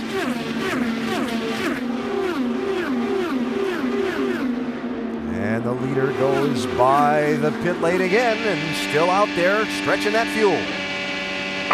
Fuel coming the same. Well, the only problem is I can save when I start losing the draft, you know? Yeah, copy. I didn't quite understand that. Something about the draft. My interpretation on it was he can save when he's in the draft a lot. A lot more than he can when he's out here by himself. You speak Spanish? And you hear him working the gearbox too, because he's going through the gearbox quite a lot, probably trying to keep the RPMs down. No, I speak garbled race car radio. Okay. And sometimes garbled Better be television. coming in the pits this time, because he's been out a long... There we go. At halfway, as we complete 250 miles, Nice and easy. Come on down. the race leader, Juan Pablo Montoya, comes in. Ryan Hunter-Reay goes to the number 1 spot. We head to Doc. Check that to Rick. That's right, the former winner, Montoya, brings the car in. Had a little understeer problem earlier in the race, but this time he still had a little slight one, but not enough to make a change. One of the things that Montoya said he was working on was coming in hard and accelerating hard out of the pit stop. He knows every tenth of a second can be gained, and he's hoping that practice will help out during these pit stops. Well, the timing of this is going to be interesting, because here comes the leaders down the front stretch, and once you get off the apron going into 2, we'll see where they match up. So Ryan Hunter-Reay leads, but Elio Castroneves is hot on his rear wing, hoping he can kiss the bricks, sip the milk, and climb the fence for a 4th time.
the lead trio, and the separation back to 4th place as we've just crossed halfway in the 98th Indianapolis 500 on a spectacular 79-degree day here in Speedway, Indiana. Show you what's happened so far with our Mother's Race rundown. Went green a little after noon Eastern time. The field of 33 led to the flag by Ed Carpenter for a 2nd straight year, and the 2nd lap got really itchy for Ryan Briscoe.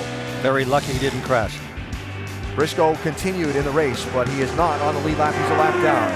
Carpenter and James Hinchcliffe swapped the lead in the early going, with Carpenter going out in front. Attrition has been slight. Graham Rahal is out of the race. His car retired. Tony Kanaan spent 17 laps on the pit lane with problems on his machine. Buddy Lazier also has troubles on his car and is on the pit lane and heading back toward Gasoline Alley. Laps led today. 10 different drivers have changed the lead 17 times. Elio Castroneves has led the most laps, 26. Will Power, 22. Ed Carpenter, 21. James Hinchcliffe, 14. Juan Pablo Montoya, 8. And the real story of this one is that we've not had a yellow flag yet in the race. Through halfway, a record pace of 211.953 miles an hour through 250 miles. And this first group of 3 cars about 5 laps ago had managed to break away from the rest of the field, and it seems that Ed Carpenter is getting ready to reel them in. What we have seen throughout the race is that the leader always has to come in earlier for fuel because he's burning through so much fuel, and it seems that the 3rd or 4th place in line is the best to save fuel. And this will make a big difference towards that last pit stop. Other thing we've seen throughout this race here today is some really maneuvering by drivers who are a little bit anxious to maybe do a little bit of blocking. We know that Elio Castroneves has already had one warning from race control about blocking as he's now coming down on Ray, and he's going to get it done. And they work together. Do you see how they work together? Ryan Hunter-Reay did not hold his position and force him to take an outside line. And that makes a big difference. If they're going to keep pulling away, they have to work together. So the new leader is Elio Castroneves, who lives in South Florida. We're racing here in Indianapolis. I tie that all neatly together by reminding you that the Indiana Pacers and the Miami Heat play Game 4 of the Eastern Conference Finals, with the Heat leading the best of 7, 2-1. Coverage on ESPN tomorrow starting at 7:30 with Kia NBA Countdown, and then at 8:30. The Eastern Conference Finals, powered by Pennzoil Platinum, and it's also available for you live on Watch ESPN. Would you like that? Would you like that? I'm an Indiana guy, we know that. Television magic made there? That was very impressive. Look, people passing, going into 2. Well, Martin Plowman in the other ABC car, and you can see little hand gesture from Marco Andretti. Trying to be a little bit frustrated. When you get all your passing done in the turns by traffic, it's somewhat difficult to find a nice place to hide on this racetrack, as we've seen drivers before try to be kind, Eddie, and move offline and find themselves going into the wall. That's his Italian heritage coming out, that hand gesture. I've seen that before in Rome many times. You can say that because and it's not a friendly one. It's I don't appreciate your driving. Please get out of the way. I have a race to win. Track conditions change. Talked about the journey of the 500 miles. First, let's talk about the mechanical journey, if you will. As the cars run more laps and lay more rubber down on the racetrack and the temperature gets warmer, these drivers and teams have to constantly adjust their machine to optimize it for the sprint to the finish, because that's when they're going to hand out that big trophy. Back to Indianapolis after this from your ABC station. Elio Castroneves is the leader.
98th running of the Indianapolis 500 on ABC. Brought to you by Chevrolet. Find new roads.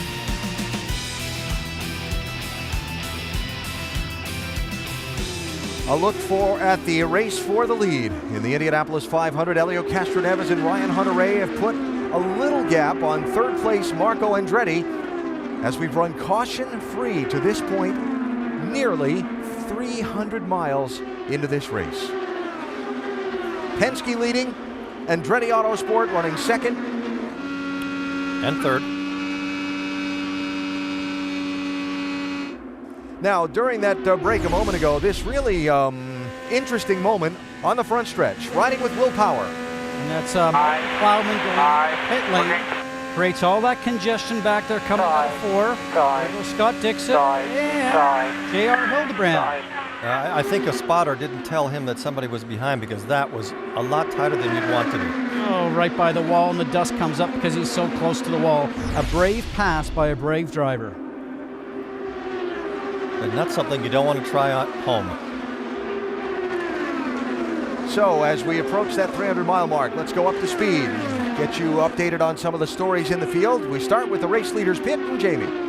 Well, Helio Castroneves enjoying the view out front right now. A lot of people curious about this bright yellow paint scheme. It's called the Yellow Submarine paint scheme, made famous by Johnny Rutherford and Rick Mears. Between the two of them, they won here 3 times with this paint scheme. And Helio, he said, maybe I should be behind, but I'm going to lead as much as I can. Meanwhile, our pole sitter, the 20 of Ed Carpenter on pit road. Now, the last stop, he had a blister on a tire. You see they just took off the rears there. An issue, perhaps we'll get more information, but they were watching those tires from Ed Carpenter. Now, blisters on the back tires means the back of the car is starting to slide around. So unscheduled pit stop there for Ed Carpenter, and as Jamie said, she'll follow up on that for just a minute. Let's check back down, continue going up to speed. Doc? Yeah, other leaders are scheduled to come in about 7 or 8 laps out. But let's check on Ryan Hunter-Reay. What a run for the Floridian who finished 3rd in this race a year ago. He started 19th, said, I'm going to be very aggressive at the start. He was in the top 10 by lap 18. Now running in 2nd position, they have made 2 1/4 turn wing changes to front, pulled on the bodywork, and now Hunter-Reay settling in to save fuel. Behind him, his young teammate Marco Andretti, who is trying to become only the 2nd Andretti ever to win at Indianapolis. Marco had a blistered right rear tire early on. They added rear wing, added front wing to get overall downforce. Marco says, now I know I've got the car. As Hunter-Reay takes the lead, Ryan Hunter-Reay showing he's got the car too. Marco feeling comfortable. Both those teammates were supposed to be saving fuel. I don't know.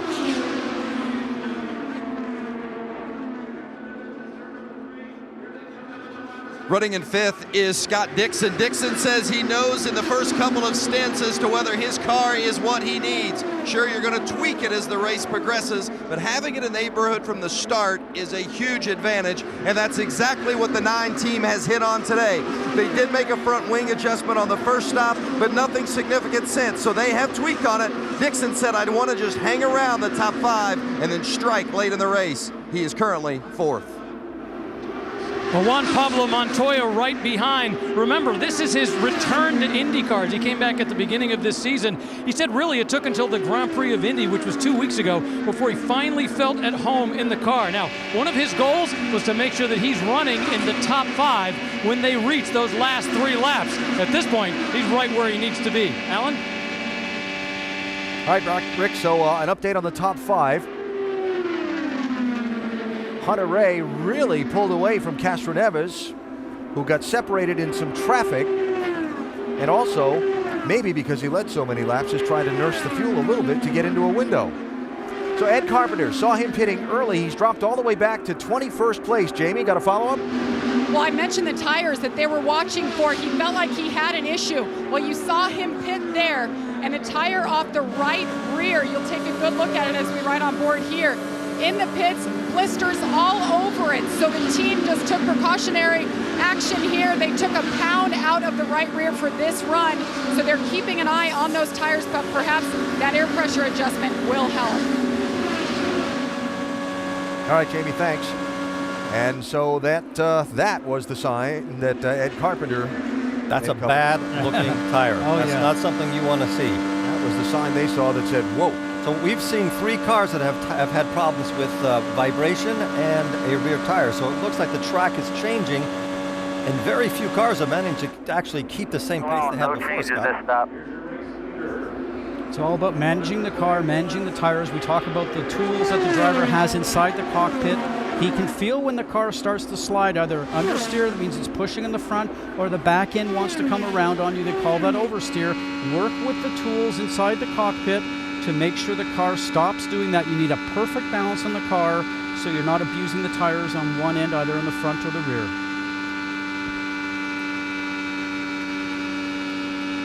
He's flat the whole way around. On the Honda onboard right there, you can see the 100% throttle. That means his car is working real well. It's kind of like his Honda engine is working real well. I'm just watching those speed numbers. Those are what fascinate me. 223 into the corner. Hunter Ray leads. Elio Castroneves pits. Castroneves has led the most laps today. Right now he's on the pit lane heading for Jamie. 4-time winner of the Indianapolis 500, Rick Mears, with a call from up above, the spotter for Elio Castroneves. Elio told me he wants nothing more than to go to victory lane and celebrate with a fellow 4-time winner than today. Today could be his day. He's led more laps than anybody else. The car has been flawless. And you see him jacking up again. The turn of front wing, the actually first change of the day for Elio Castroneves, and they filled him up. Actually, they lost a lot of seconds on that. And they also did a lot of change on the rear wing because the air jack man was making an adjustment to the rear wing at the same time. They followed up a little bit of front wing adjustment. And there's Hunter Ray around the outside. His stop will be coming up here shortly. Back to pit road and dock. Marco Andretti has said no changes, guys. Don't change a thing, in spite of the fact that the track temperature is now well over 117 degrees. Got to be flawless, waiting on fuel, and he's away. Joseph Newgarden is in, Carlos Huertas, Sebastian Saavedra, Justin Wilson was just on and off the pit lane as this next round of pit stops begins. There's Newgarden. Doc? Newgarden on pit road, and the car was sputtering as he came by me.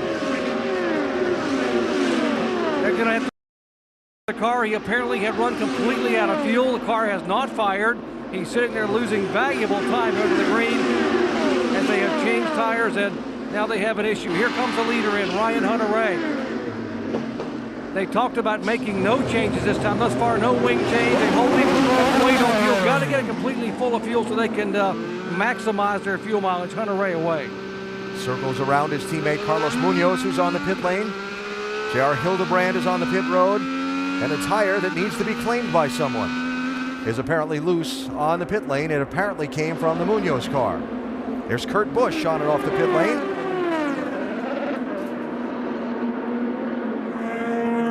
How thrilling it must be for him, Eddie. You can remember coming here as a rookie, coming down here, doing your first pit stops.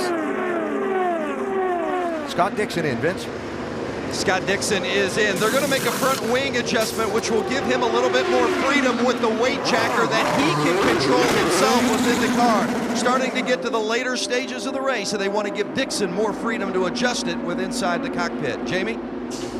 James Hinchcliffe has not been happy today. His car has taken a big swing, understeer to loose. They made that stop. They adjusted his front wing to try to help that loose condition and get his car handling better. He worked his way up to fourth, but he had fallen out of the top 10. Hinch had started on the front row for this race. So again, here we go.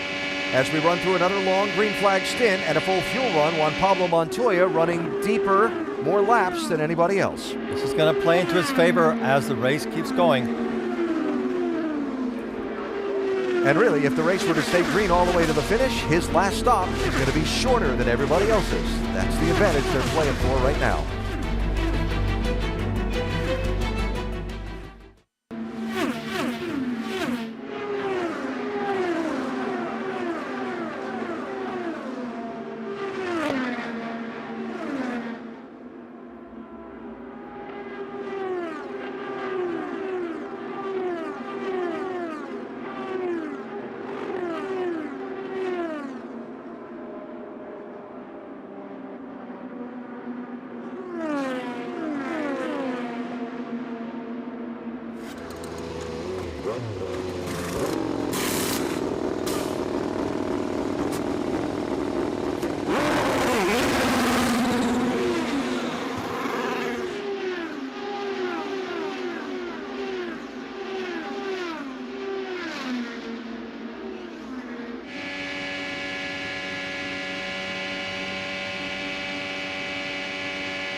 Juan Pablo Montoya, the race leader, being called to the pit lane. Here at the Indianapolis Motor Speedway, he'll pit with 68 laps to go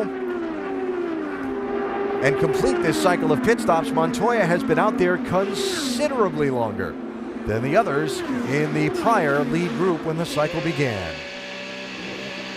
Here he comes, Rick. Montoya last pitted on lap 99, which basically means he's gone 33 laps between pit stops, and that's not by accident. Early on, the team had said we need to work on fuel.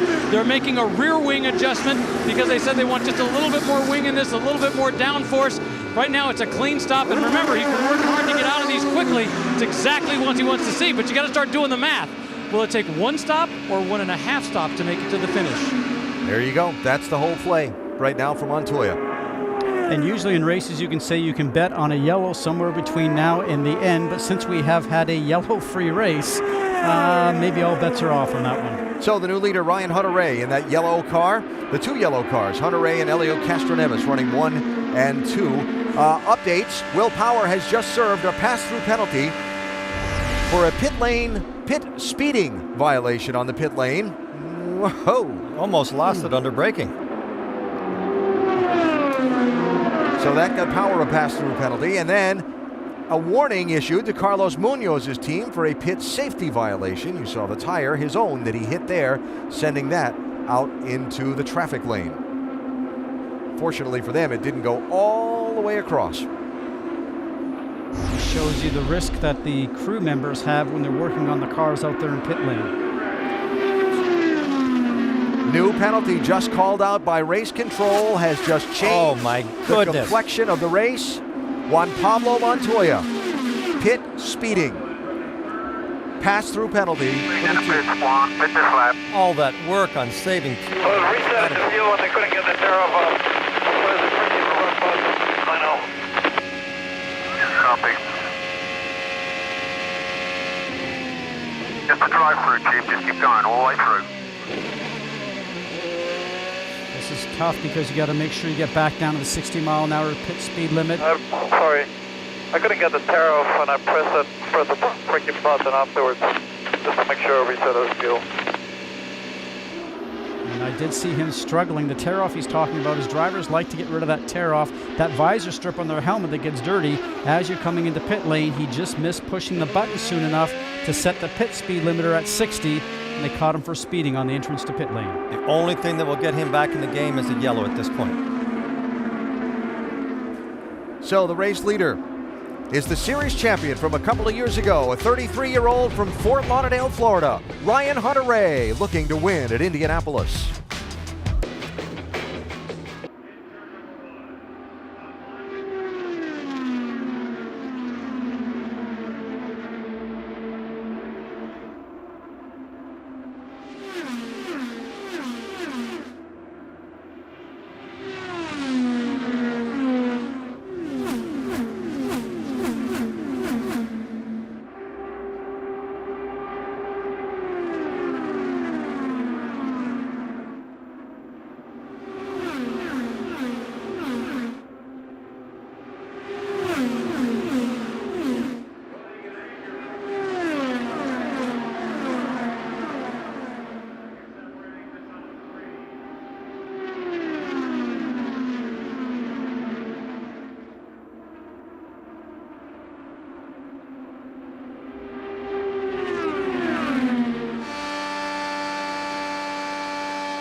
Two drivers from the Andretti Autosport team leading at the Indianapolis Motor Speedway. Marco Andretti swapping the lead with Ryan Hunter-Reay before this massive crowd on a spectacular Sunday afternoon here in Indiana.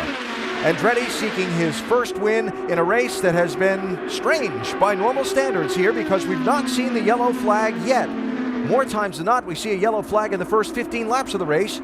Here we are at 141 laps, and we've not seen the caution for any reason. What we're seeing right now is a possible preparation for what's going to happen at the end of this race. If two teammates are together like that, the one that's behind can defend and give the leader just enough of an advantage to make a run for it. So at 350 miles, our Carfax race summary of the day: no cautions, 23 lead changes among 10 different drivers. The most laps led, Helio Castroneves, who's seeking his fourth win. Just 2 cars are out of the race. Buddy Lazier and Graham Rahal are retired. Tony Kanaan and Joseph Newgarden spent long times on the pit road with mechanical problems. They've both continued in the race, and there you see some of the drivers that have made big moves on the day, highlighted by the one in the middle, Ryan Hunter-Reay, who started in 19th position and has led 20 laps of this race, currently running in 2nd position.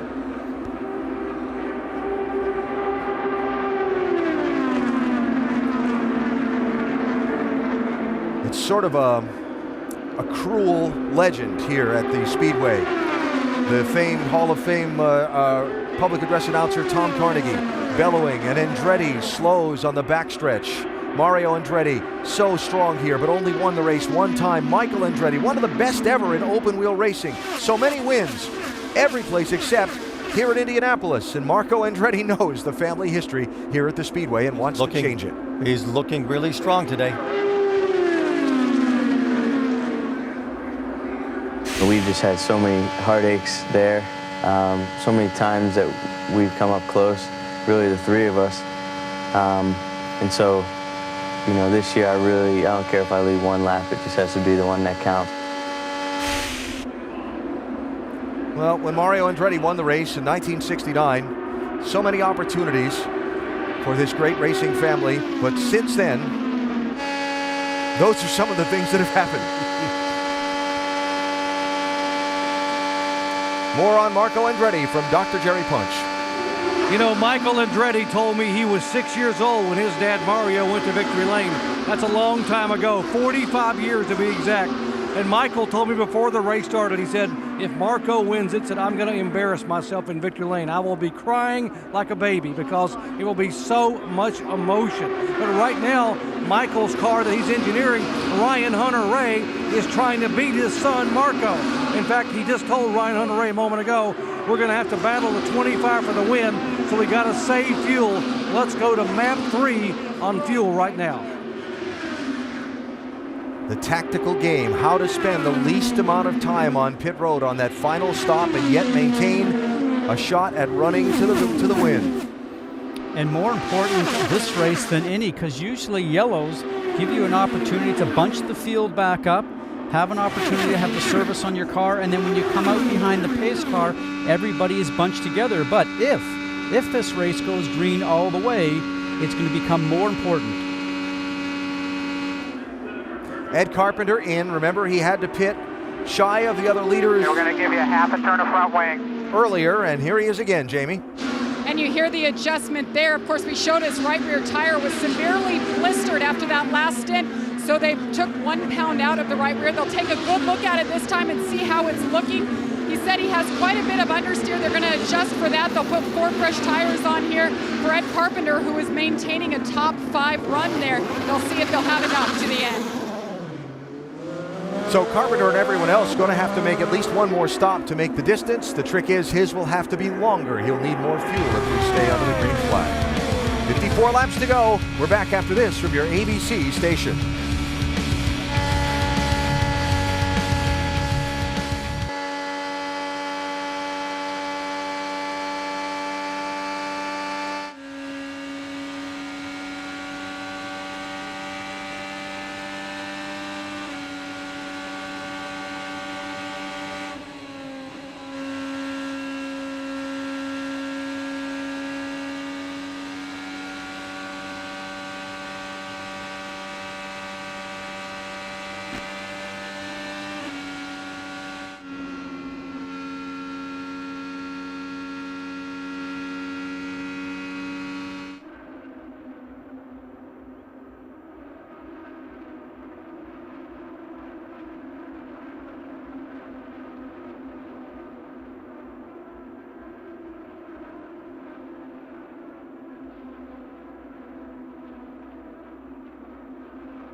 The yellow flag is waved for the first time in the Indianapolis 500. That's California's Charlie Kimball, who has spun. He spun after he had one almost spin and great save. Now the second time around, you see them extracting himself from the car off of turn number 2. And this puts Power and Montoya back in play again because everybody's going to regroup.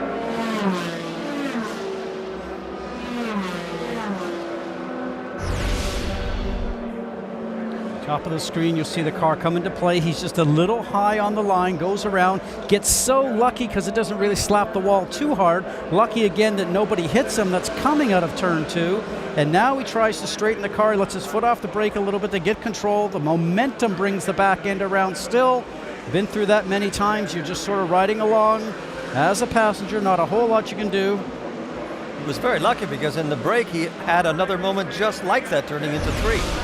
So maybe he had an issue with his balance before all that started. And Eddie, you know that sometimes when you're high in the line like that, you could be right because maybe he had a loose race car before from what we saw. Sometimes when the car's loose like that, you will not turn the steering wheel very quickly simply because the back end is nervous and you can feel that. This was earlier and you watch him now with the run down here to turn 3. Watch him above on the camera here. Outside. That's 14, Takuma Sato going around the outside, and he just collects it. Eddie, you and I cringe because it's not very often to get away with that at 220 miles an hour. Good look from our Novo Nordisk onboard camera riding with Kimball today. And this is the one that just happened. No.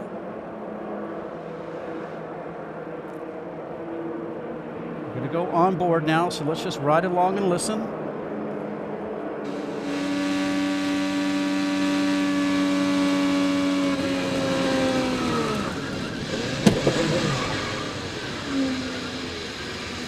Saw him smart. Clear. You're clear behind you.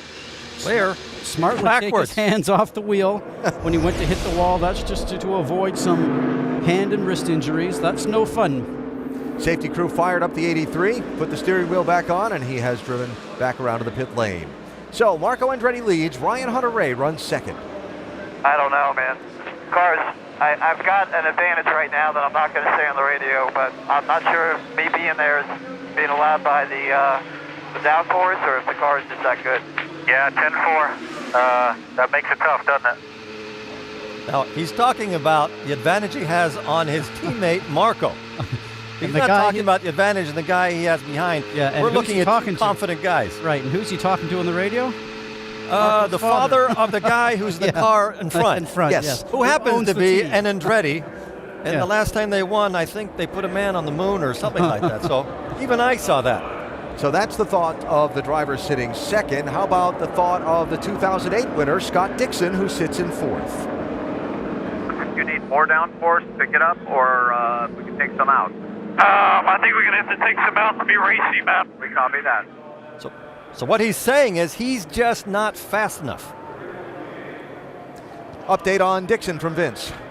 Well, and Eddie, you're talking about he's not fast enough, and that's why they've got to take the downforce out, as Dixon just said on the radio, because he knows he's going to have to be faster if he's going to get up there and contend with Ryan Hunter-Reay and Marco Andretti. They'll look to make that change on this stop. Their pit stops, by the way, have been flawless so far. They've really made up time on pit lane. They really have to be careful as don't take out too much downforce so that he can't get up the back of somebody's gearbox in the corner. Marco Andretti had that in the beginning, and he had those blistered rear tires. So you've got to get it just right that you can hang on for that final rush. And the pits are open. So Andretti Autosport having a fine day with all 5 of its cars in the top 10. Kurt Busch in that last run moving up smartly. Being aided a little bit by the fact that Ed Carpenter, J.R. Hildebrand had just made pit stops before the yellow under this green, and the penalties to Will Power and Juan Pablo Montoya on those last green flag stops. I would love to know what they've done to Kurt Busch's car change-wise, Scott. Have they given him more downforce to give him some more confidence? What are they doing to give him a run at the end? Oh, I imagine that's probably the case because he had that mishap the other day, hit the wall. He's the driver now. It's probably looking for security, and now we're going to come up to some more pit stops, Alan. I'd love to know what Kurt's emotions are, that journey on the day, how nervous he was at the start, at what point in the race he settled in, and now as the tension begins to build toward the finish, what he and all the other drivers are thinking about and feeling about right now. First thing they're thinking about is a set of pit stops. 48 laps to go will not be the last pit stop on the day, but here they come for a crucial one, Doc. And they have Warren, Marco, Andretti. You're going to have to go around where Kurt Busch is going to be pitting, and it's going to be a very busy and very congested pit road. You got to watch your mirrors, use your pedals. Here comes Marco to a stop. Oh, almost gets hit from behind by his teammate. Marco has asked for a half a turn of front wing adjustment. He will wait on fuel. No problem now with tires are on, and Marco's away. Jamie. Julio Castroneves, a front wing change there for the second pit stop in a row. 4 tires, they filled them up with Sunoco fuel. Clean exit out. Ryan Hunter-Reay moving up a spot. Scott Dixon as well. Getting closer to the finish at Indy.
The 98th running of the Indianapolis 500 on ABC. Brought to you by New Axe Peace Body Washes. Make love, not war.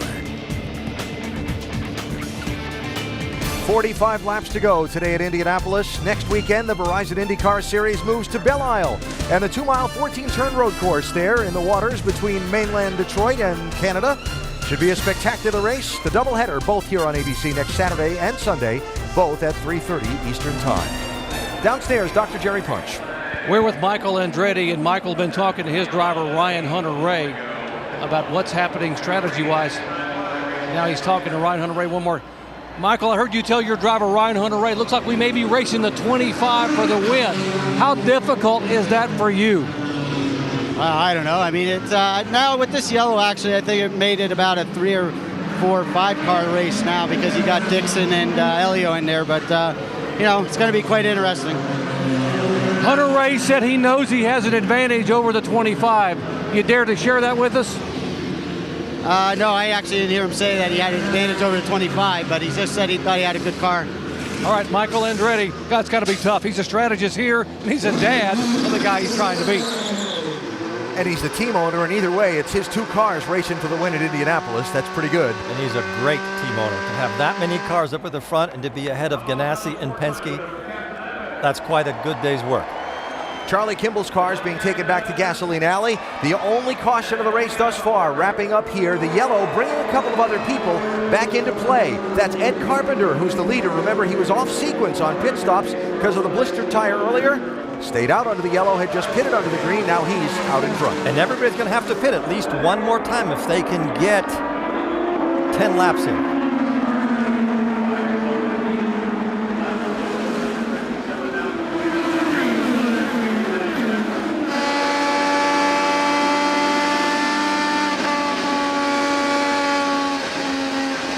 There goes Hunter Ray. And they say that the guy that's at the lead on the restart is a sitting duck. Remember, Carpenter did come in before, has some tires on it that have a few more laps on it, but he has run a race lap that's about a mile an hour faster than the people that are around him. So does he have a little bit left that he's not showing at this time? A really important part of the race for Dixon right now. He's got to show that he has the speed to stay with this group. He's done a great job saving fuel. He's been on strategy. Now he's got to keep pace with these cars if he's going to stand a shot at passing them at the end. So Hunter Ray, Carpenter, Andretti, Dixon, Castroneves. As for the lead, Ed Carpenter goes back through. Now, in principle, this lead change could happen every lap because we could tell before that the lead car is almost a sitting duck at the end of these long straightaways.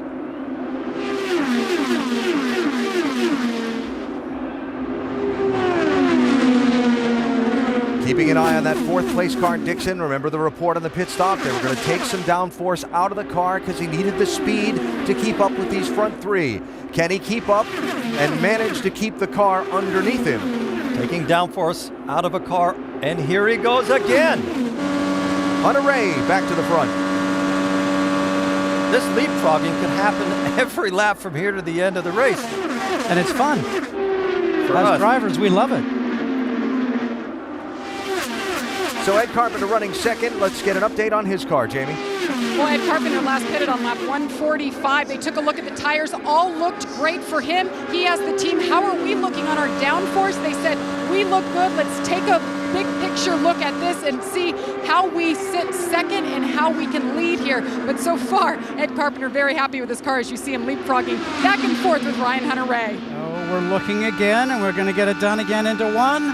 Nope. Maybe not far enough. Oh. Now, the drivers are starting to tighten up their game. If you can give somebody a little bit of a problem, make them think twice, you have the mental advantage for those last few laps. What Hunter Ray did there, he gave him room, but not quite as much as before. And as you say, that will just get worse Here as it comes goes on. Marco Andretti. And he's too late. With a peek inside. Now, these passes we're trying to accomplish going into 3 or into 1 usually start at the opposite end of the track. So you're coming off of 4 now. You need to be set up to get the pass completed going into 1. He's not close enough this time. But if you're passing somebody at one end of the track, it really got originated down the other end. And another thing we have to say right now is all that talking about saving fuel that we did before, that's all gone out of the window. Right now, they're going as fast as they can, maximum power. Because they all have to stop for fuel one more time. Everybody does. So a look through this lead group of 10, including the rallying James Hinchcliffe, Townsend Bell with a beautiful drive, and now Kurt Busch up into 9th spot with 39 laps to go. Vince? It's been a rally for Kurt as well today, Alan. He started 12th, fell back to about 20th, and now, as you said, back into the top 9, the top 10 and 9th place.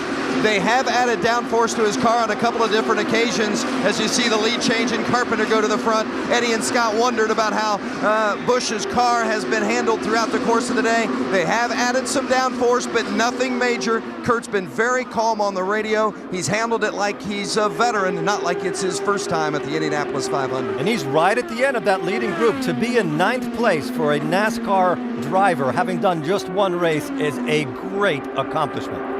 You see all the swapping around for the lead, and the fact that the race is finished under caution the last 4 straight years. It's got a lot of the drivers wondering what's the right position to be in for the finish.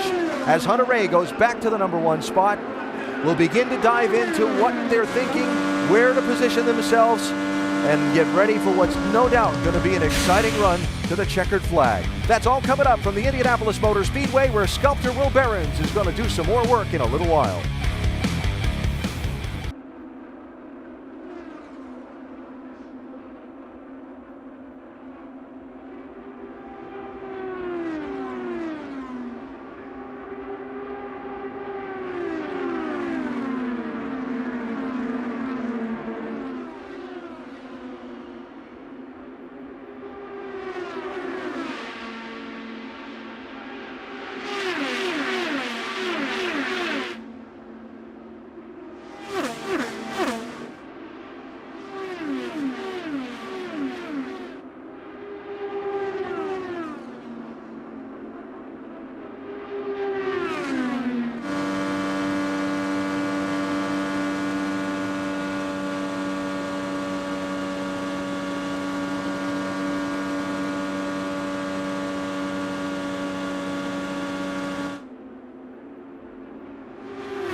Scott Dixon talked about taking downforce off the car.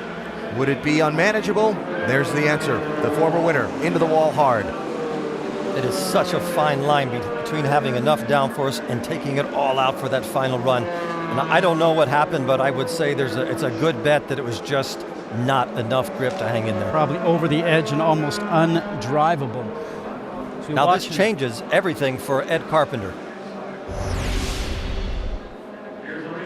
And there he is already in the middle of the turn of turn 4. The car has already come around from him, so that means one of two things. The car was very loose where the back end wants to come around on you, it had already swapped ends, or something broke on the car, and then the car swapped around on him. We'll have to get a report from him.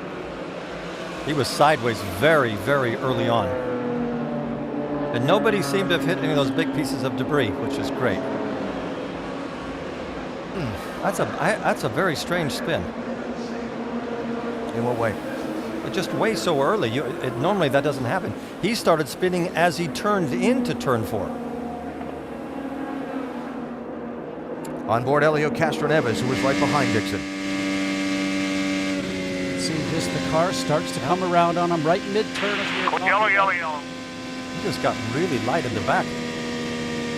That wing, those wing changes are so tricky. It's always a guess as to how much you can take out. And so often, if even a team like Ganassi cannot get it right, it just shows you what a crapshoot that is. And when they make those wing adjustments, what it does, it either puts downforce, more grip into the car, or takes downforce off of it and makes the car have less grip in the turn. And that's what he called for, Alan, because he felt that he did not have the speed down the straightaway, wanted less wing angle. For those of us who've not driven cars here in Indianapolis, do you have time to be scared? Do you think about it at all when that car snaps around like that? What is 2 tenths that you saw for him felt like a quarter of an hour.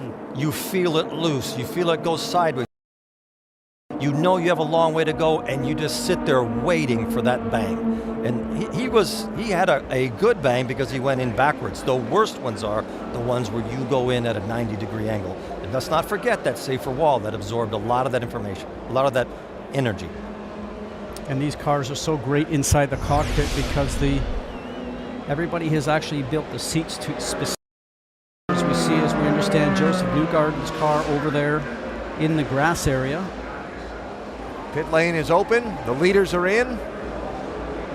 We didn't see what happened to Newgarden. I have no idea what he's doing there. Follow up on that in a minute. This is the race right here. This is where it's going to happen in these pit stops. So busy coming out, sliding in front of the other competitors. This was a big, big break for Carpenter. Got him back on even footing. Even footing, same fuel as everybody else, didn't lose any time. He was going to have a very Save your fuel right long now. Save fuel. your fuel. Kept going on his run. So 30 laps to go. The crash from Scott Dixon. Vince is down in his pit. Mike, Scott had just asked on before the previous stop to take some downforce off the car to make it a little more racy. Any impression from you that contributed to the accident? Well, actually what happened was we meant to take downforce out of the car, but because everybody came in under yellow, we took out a very small amount. We didn't take out what we would have done on the final stop. So no, it didn't contribute to that. We don't think. Had he indicated prior to ill handling with the car before the accident? No, I don't think the car was ill handling at all. You know, it just people need to understand, the viewers need to understand how close to the edge the guys are that in that front pack. You know, you had 4 people that are broken away from everybody else, and they were running fast laps. And I think that's really what's going on. It could have happened to any four of those guys. Indeed. Thanks for the time, Mike. Thank you. All right, and we hope to hear from Scott Dixon in a bit. What happened to Joseph Newgarden? We saw Dixon crash. There's Newgarden's car inside the corner.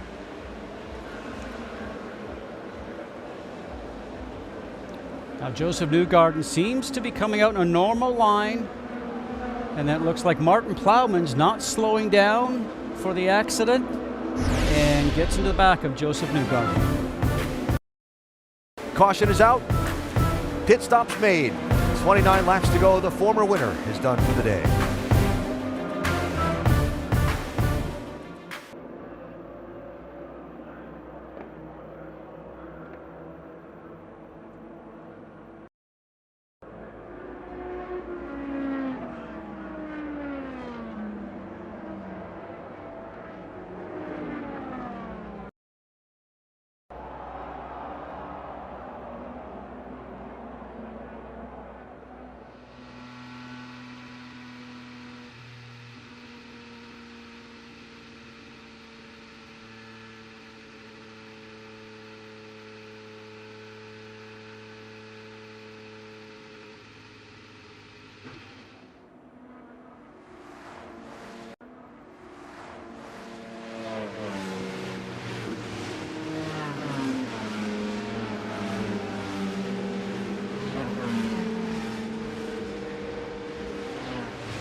So as you see the cleanup continuing from turn 4 where Scott Dixon crashed and Joseph Newgarden's car removed from inside the corner after he was hit and spun around there.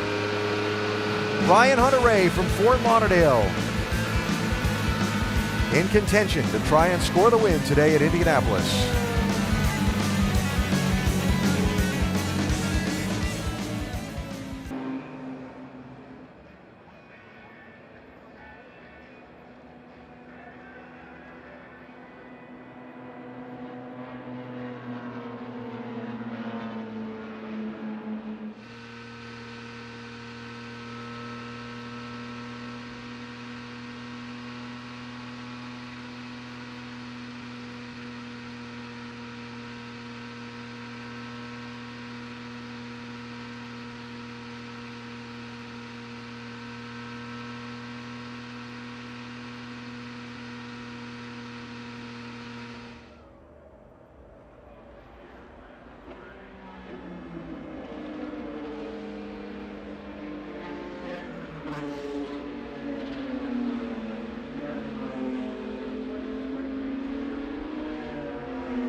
Getting ready to go green with 55 miles to go in the Indianapolis 500-mile race. 24 cars on the lead lap, and the intensity is picking up. This restart could be just wild as the drivers scream into turn 1, all jockeying for position to be in position for the finish.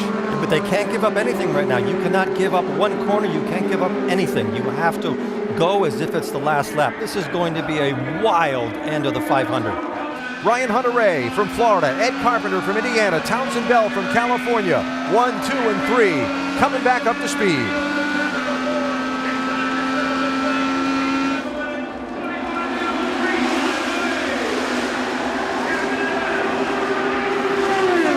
Hinchcliffe at contact with Carpenter. Behind you, all behind you here.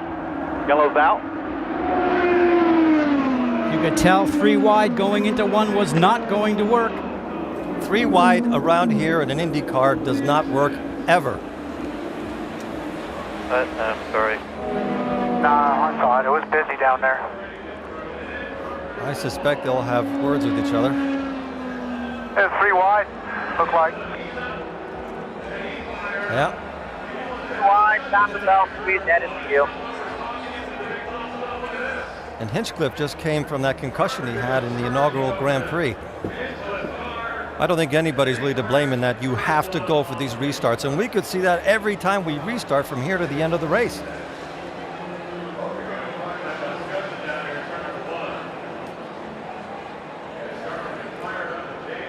Well, Ed Carpenter, James Hinchcliffe, and to their outside, Helio Castroneves. Check that, Townsend Bell, and into turn 1 it went wrong. And amazingly, Townsend Bell made it through.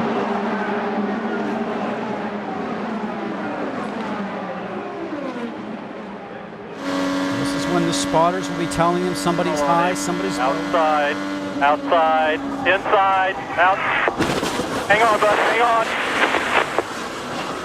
See, now with Ed's spotter, he told him that he was on the outside. Last minute, Hinchcliffe came on the inside. but as a driver, you also feel what's going on. Now we ride along with Helio Castroneves. You can see all the cars fan out, and to the surprise, there goes Hinchcliffe. A little bit bold. Go high. And Helio makes the right decision to go to the bottom, but the one who really put the pressure on the two inside cars was Townsend Bell, that had just a half a foot advantage to press them down on the lower part of the track, and then they touched.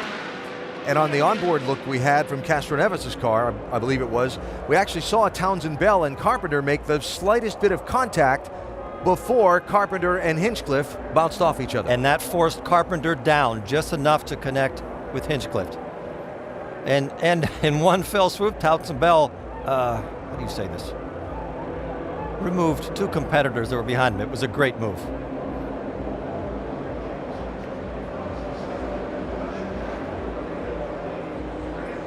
Both of them right now are just seething when they're spinning. Look at this little bump, and I'm gonna go around the outside. And that little bump that you feel makes you go towards the inside a bit more, plus a spotter telling him that he's got somebody in the high side, drives into the low side to make that contact with James Hinchcliffe.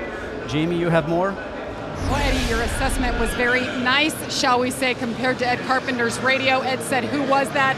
His team said it was Townsend Bell, and they had some words about it. Very frustrated. Obviously, the two drivers involved, Hinchcliffe and Ed Carpenter, having words. Very frustrated. Both felt like they had cars to win this race today, and now their days are done with 23 laps to go. But you really can't blame Townsend Bell for trying that move. Well, the Californian finds himself up to second right now. Did he lose it down low? Nah, he dove in underneath, made it 3 wide, dissed in, and you had position on him. Oh, that was 3 wide. Yep, that was 3 wide.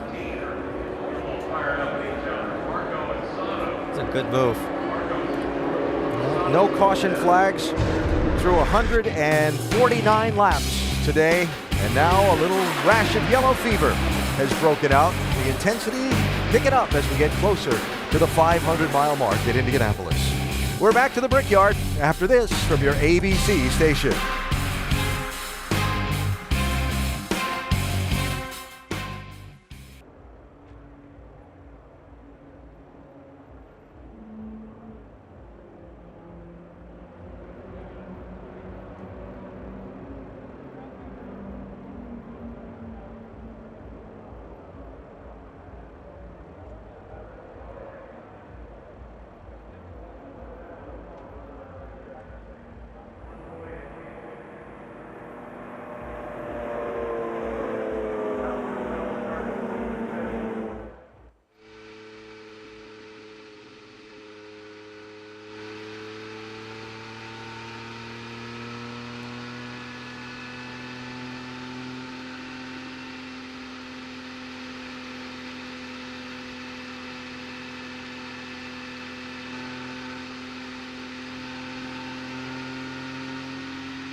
The 98th running of the Indianapolis 500 on ABC. Brought to you by Expedia. Whatever trip you're imagining, all in one place. Expedia. Find yours. Well, we went for a restart with 25 laps to go here in the Indianapolis 500. It did not go green for long. 2 cars wound up crashed in turn 1. 2 cars racing for second place. James Hinchcliffe and Ed Carpenter's machine. Now we're going to go green with 20 laps to go in the race. And the question becomes, when does the race finish? Because the last 4 years, the race has ended under yellow. With all the drafting we've seen and the slingshot passing, a big topic on the minds of drivers is when to make your move. When do you want to be leading? You're vulnerable if you're leading, but you lose if you're second and the yellow comes out. And you have to be in the top 5. If you're not in the top 5, you don't have a chance at the restarts. And here we go again. Hunter Ray got a big jump on everybody. Hunter Ray, Townsend Bell, Castroneves, Marco Andretti, Takuma Sato. The top 5, they're 3 wide for second.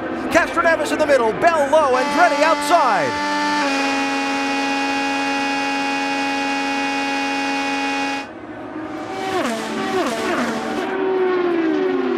Now we'll see if Townsend Bell can withstand the pressure from Castroneves. Fanning out, everybody desperate to race up into those top 4 or 5 spots and be there for the final laps. That's Kurt Busch in the silver machine, challenged by Sebastian Bourdais. Juan Pablo Montoya is just ahead of him. Montoya up to 7th after the speeding penalty on pit road earlier. Now Montoya has had the speed before. Will he be able to actually continue to creep forward to get back in touch with the lead group? And here we go. Castroneves, a bold move. Pardon me, excuse me.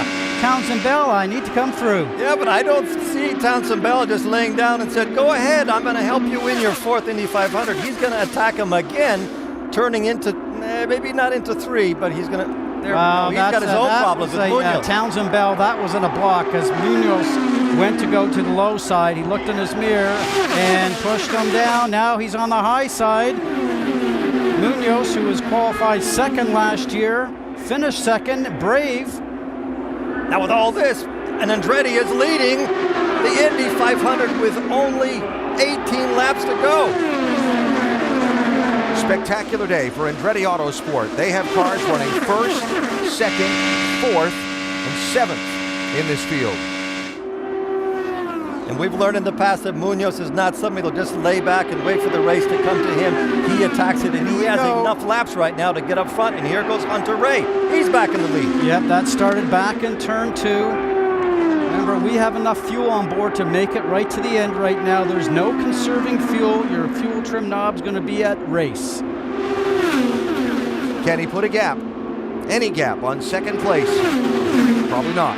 The only gap you got here is the car that's inside of you. And here comes Castroneves, 2nd. This is the strongest he's been since probably halfway through the race. And he is going to hunt down Hunter Ray. And just remember, so much of this race being run in the long green flag stretches, save fuel, save fuel. Preach to all of these drivers, forget about it now. All they got to do now is reach down there and tighten up their seatbelts, because this is going to be one heck of an end of the Indy 500. So Castroneves for Team Penske, looking for that magical 4th win in the Indianapolis 500 to join that club that includes Rick Mears and A.J. Foyt and Al Unser. Can he do it? And there's the captain for the lead.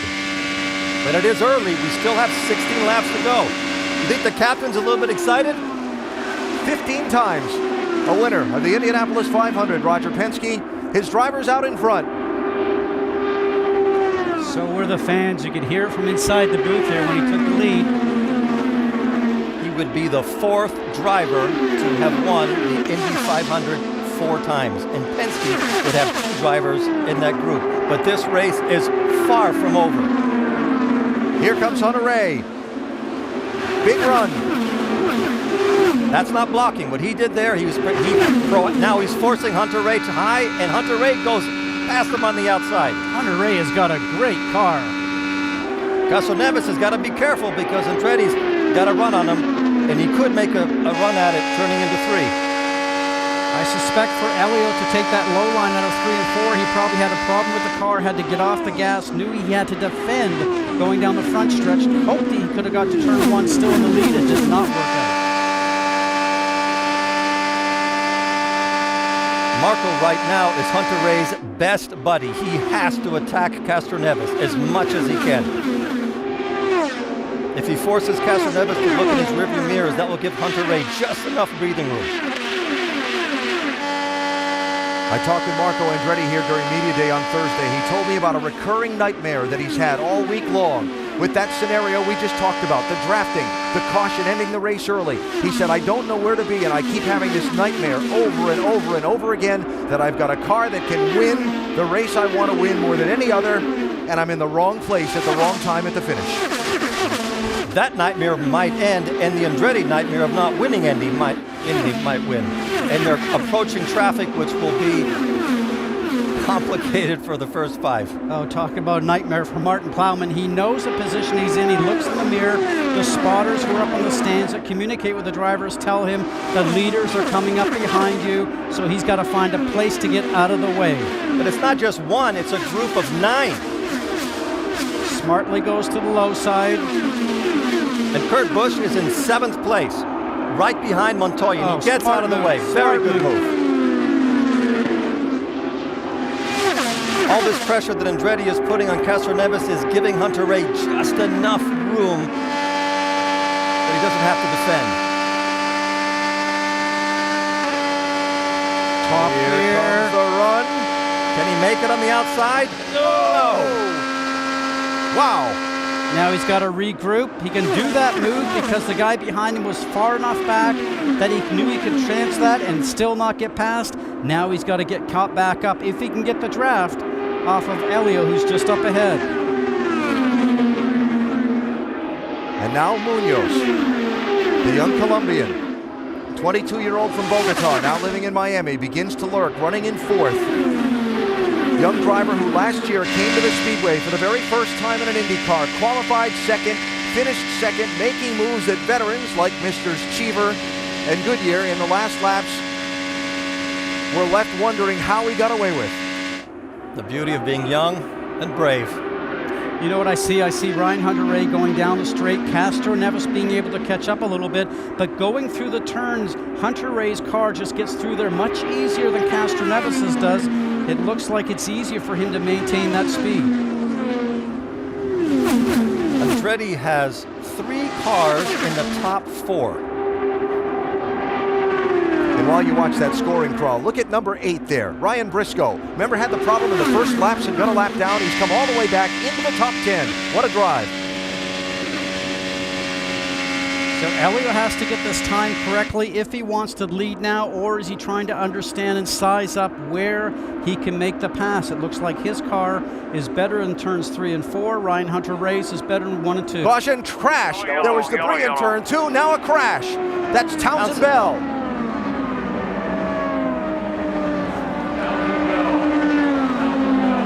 Turn 4 is hungry today. That was 2. So just as IndyCar officials called for a debris for caution on the racetrack in turn 2, Townsend Bell finds himself with a heavy crash, and the yellow flag is out with just 10 laps to go. Where's the right place to be? That was a great end to it. That was unfortunate he had that in. That was a great race he was on. Unbelievable pace. A lot of debris to be picked up out there in the corner. Look at that. So we're going to see him come into frame to the right-hand side as we did. Something goes on with the car, guys, I think, mid-turn, Eddie, because that thing is gone. Now, we heard debris. Did he run over the debris? Did the tire get flat? We don't know. At the end of these races, when you have accidents and they try to pick up the debris, it's impossible to get it all in. It takes so very little to cut a tire. Well, the debris, I think, possibly that they talked about might have been ahead of where he had the accident. Yep.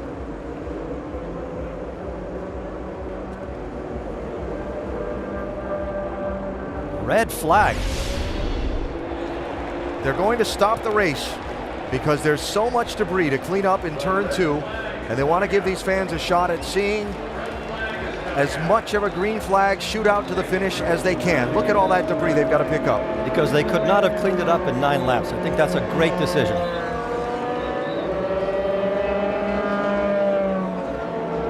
The debris was the right front wing plate off of Sebastian Saavedra's car, we believe.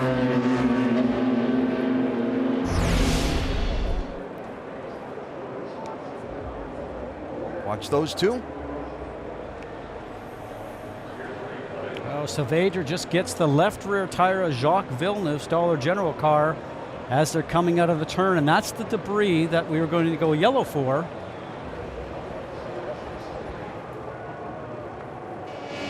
As you watch and ride along with Juan Pablo Montoya just up ahead. Oh, that thing snaps. That's almost like what happened to Kurt Busch the other day. Something went wrong. Back in the car. comes around. So the field going to be brought down the pit lane and stopped under the red flag to allow the cleanup to continue. And listen to the fans roar with approval at that decision. What a great decision. I'm so glad. We don't know if it's not going to end in a yellow, but I think it's glad they have a shot. While they get ready to stop the field here and continue the cleanup, let's back up one caution and check with Vince. Ed Carpenter had one of the fastest cars all day, but got caught in that sandwich going into turn one. What was your perspective of what happened? This guy's not realizing how much time we had left in the race. You know, that wasn't a green-white checkered restart situation. Just, you know, amateur moves. Did you feel like it was from the outside or from the inside? Well, Townsend and I would have been fine. You know, the moment when Hinch decided to make it 3-wide, I think, is when it was more than any of us could handle. Yeah, I mean, you just can't stick it in there. It's just a dumb move. They put you both in the back of the emergency vehicle on the way to come here. What was the conversation between the two of you on the ride to the medical center? I'll just say it's a good thing he already had a concussion last week. That was nice. Ed Carpenter.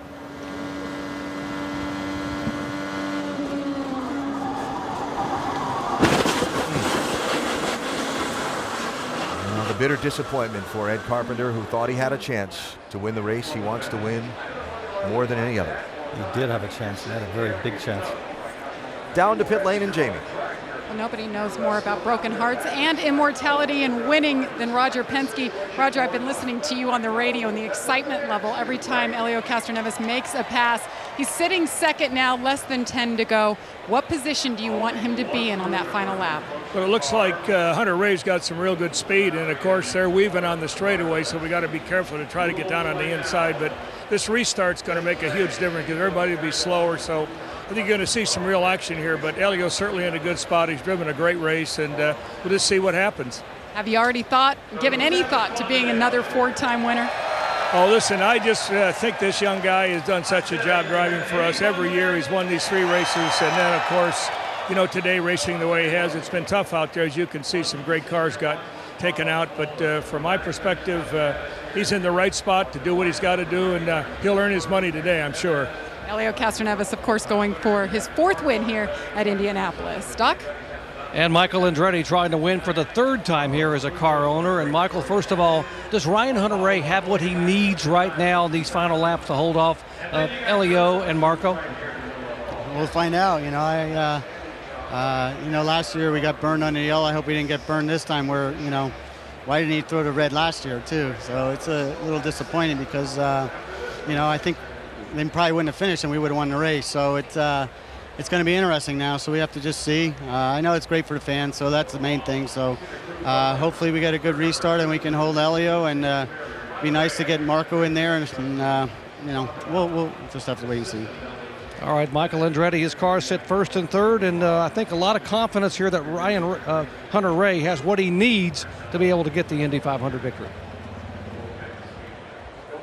The field stopped under the red flag to clean up the debris from the crash in turn 2. Then a blistering sprint to the finish. Castroneves trying to become a 4-time winner.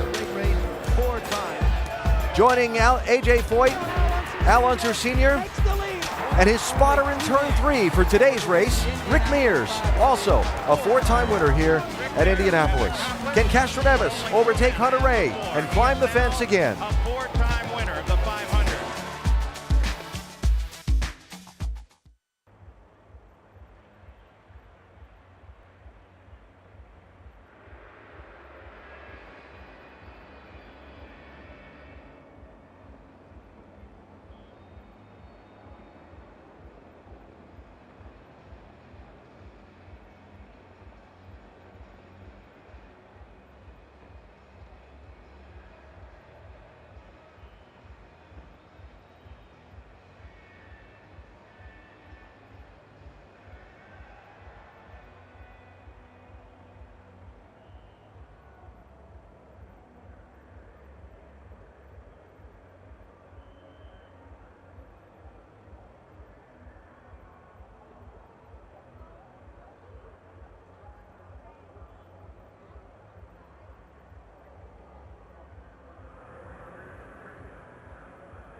Back live at the Indianapolis Motor Speedway.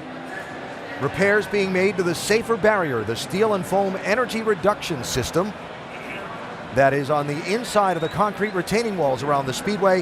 One of the great safety innovations in motorsports to help cushion the impact of the blow, and that's left the field under the red flag before these final 8 laps of this one play out. Down to pit road, Dr. Jerry Punch. And with Becky Hunter-Ray. And Becky, I know you've been around racing your whole life, but how difficult is this for you to sit and watch and know that Ryan has a shot here in a few laps to win the Indy 500?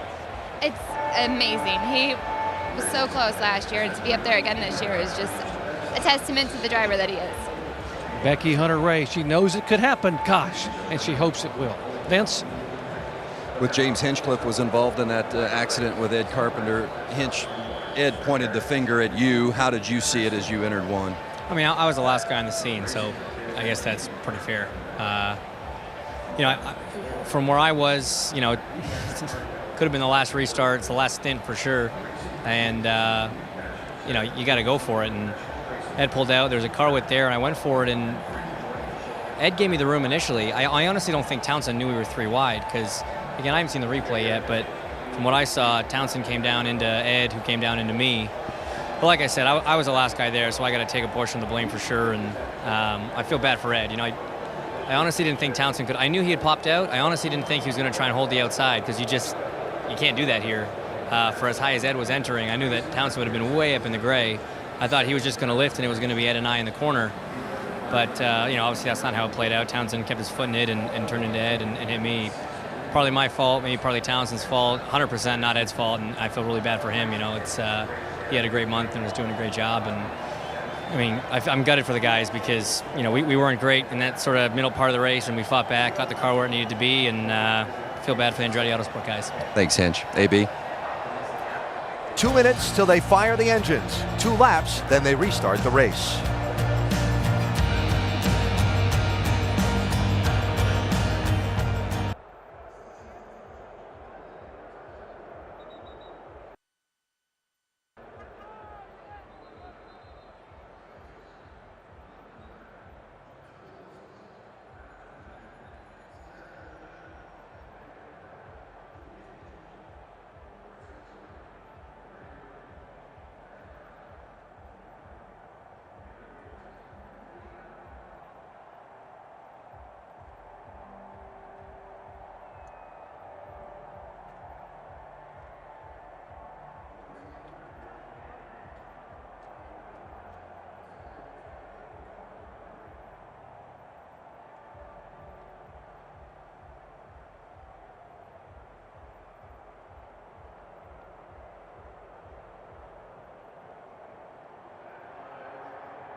Back live at Indianapolis Motor Speedway, you see crew members positioned behind the rear wing of each car. These cars don't carry an onboard starter. The jump starter, if you will, is set and ready to go. In a moment, they're going to fire these engines, send the cars out onto the racetrack. They'll make 2 laps under the caution to get the field formed and re-warmed up and turn them loose for what's going to be 6 laps to the scheduled distance.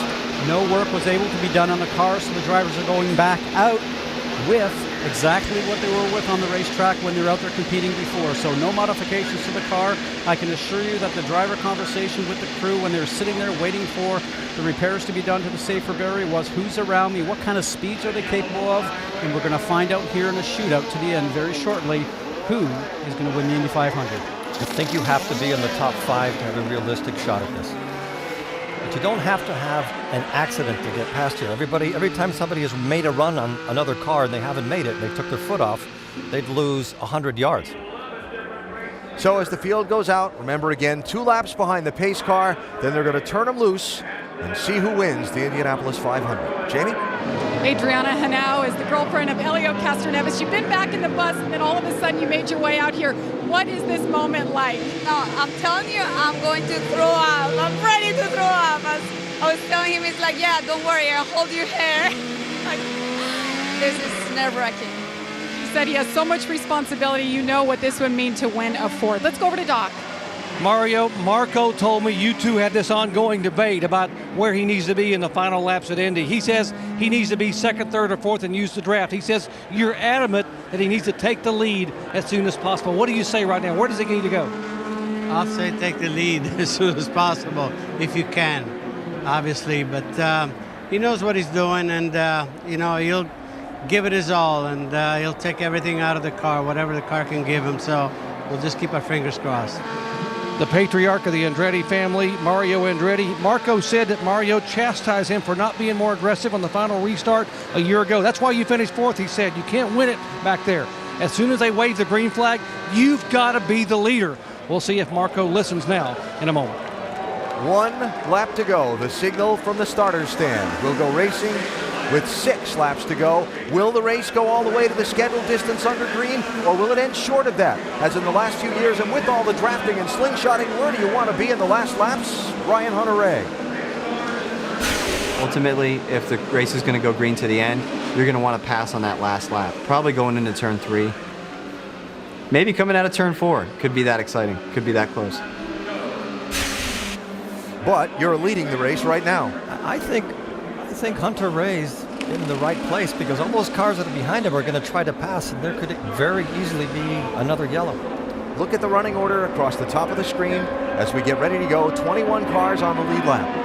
And the interesting thing is, of this new generation car, of which we're now in the 3rd year, we've not seen this type of a run to the finish here. So the guy that's in the lead, we know, punches a bigger hole in the air, makes it easier for the guys to pass behind. Everybody's questioning where to be. I don't know where to be. I don't think anybody knows where to be, but we're about ready to find out.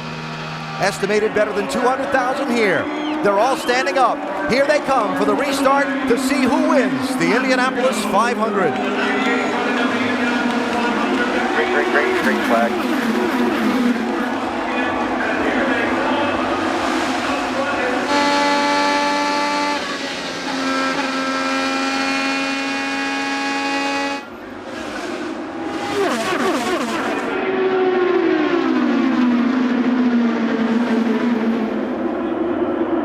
Marco Andretti had to hesitate when he couldn't get clear of Castroneves. You heard him with the grip downshift, and he was able to defend his position in line. And he caught right back up to Castroneves. Hunter-Reay has a very fast car. We'll see if he can hold off going into turn 1. And will he defend the position? Scott? There's your answer, down low. Castroneves looking for the race lead. And here comes Marco.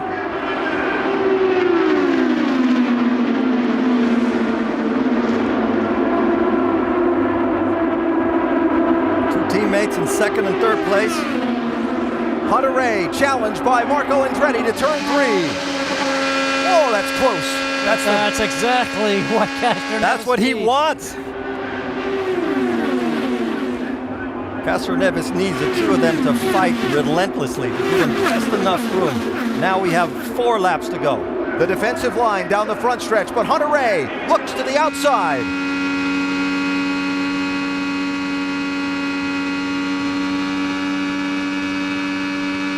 We talked about the wind before. The wind's behind you going into turn 3 where we're headed right now. We look backwards to Marco Andretti. He's going to try and make a challenge against these two. Hunter-Reay almost clips the grass for the lead. He's pulled it off. That was a daredevil move. Andretti peeks to the inside, but the door is shut for second place. 3 to go, 3 to go.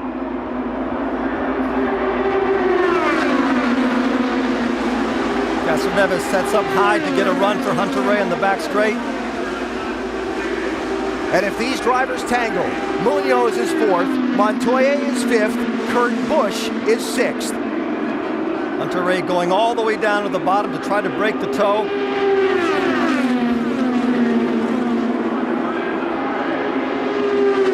Helio Castroneves does exactly the same thing again, sets up high. Marco's car slid there, not sure he has what he needs to get to the front. Big run. Outside. Clear. What a pass. Castroneves the leader. They'll come to the white flag next time. Here comes Andretti. Here comes Hunter-Reay. Hunter-Reay got him into 3 the last time. Defensive line by Castroneves. He's going to have to do it this time. Here they come to the white flag. We'll enter the final lap of the Indianapolis 500. Ryan Hunter-Reay to the outside of Helio Castroneves for the race lead.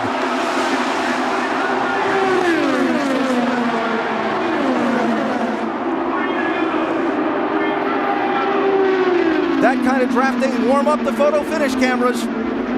Half a lap to go.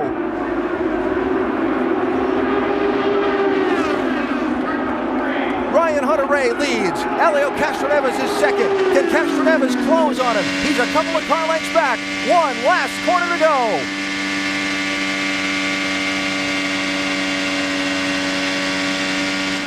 Checkered flag is in the air. Here comes Castroneves.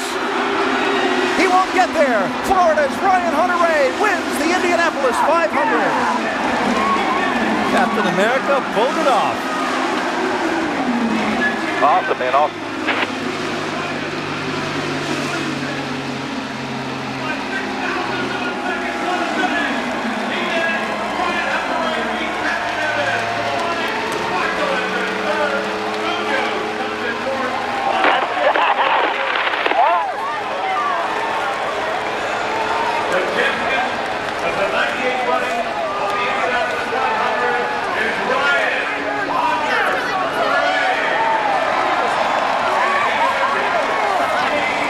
Looks like a fun party to be in the middle of, Jamie. Becky Gordon just saying, did this really happen? What does this mean to you and your family? Of course, Robbie Gordon's sister married to Hunter-Reay. What does this mean? Oh my God, when lap 199 came and I was like, no, you just gotta get this. He just won the Indy 500. I'm like, he deserves it so much. And we're just so proud of him and happy for him. And I can't wait to get my little guy down here and drink some milk. Becky, he had one of the most aggressive moves of the race, ducked down low, almost clipped the grass. What was going through your mind? I knew he was going to do whatever it took to win this one, and we just won 500. Gonna go drink milk? I gotta go down there. She's going to drink the milk and celebrate, Alan. What a race, what a finish. Oh my God, Ryan, that is awesome. I can't believe that. I'm so happy for you. Got people crying down here. This is unbelievable. Great job today, man.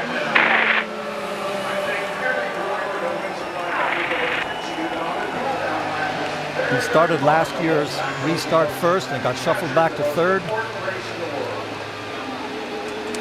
This year he's going to go kiss the bricks, drink the milk, and have his likeness inscribed on the Borg Warner trophy. I admire everybody that wins this race, but it is great to see an American driver having just won the Indy 500.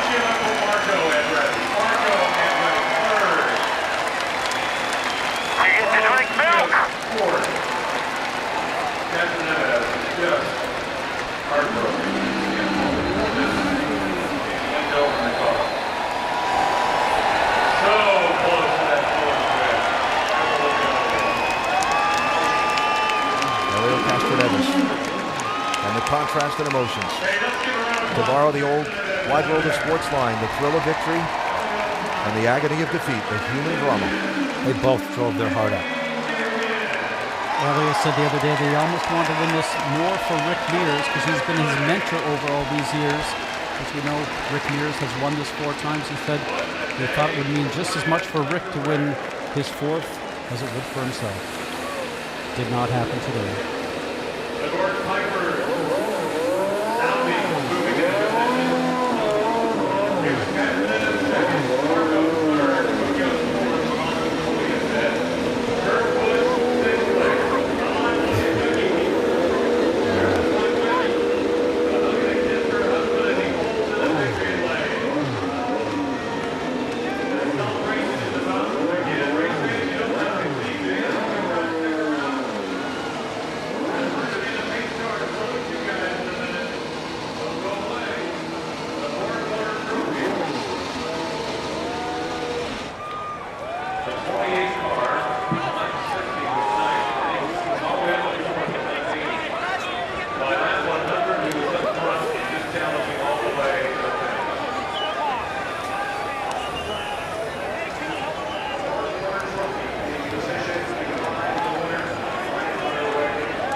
So much tradition here in Victory Lane, the victory wreath, the Firestone hat, and now the ceremonial swig of milk and the milk bath for his team here in Victory Lane.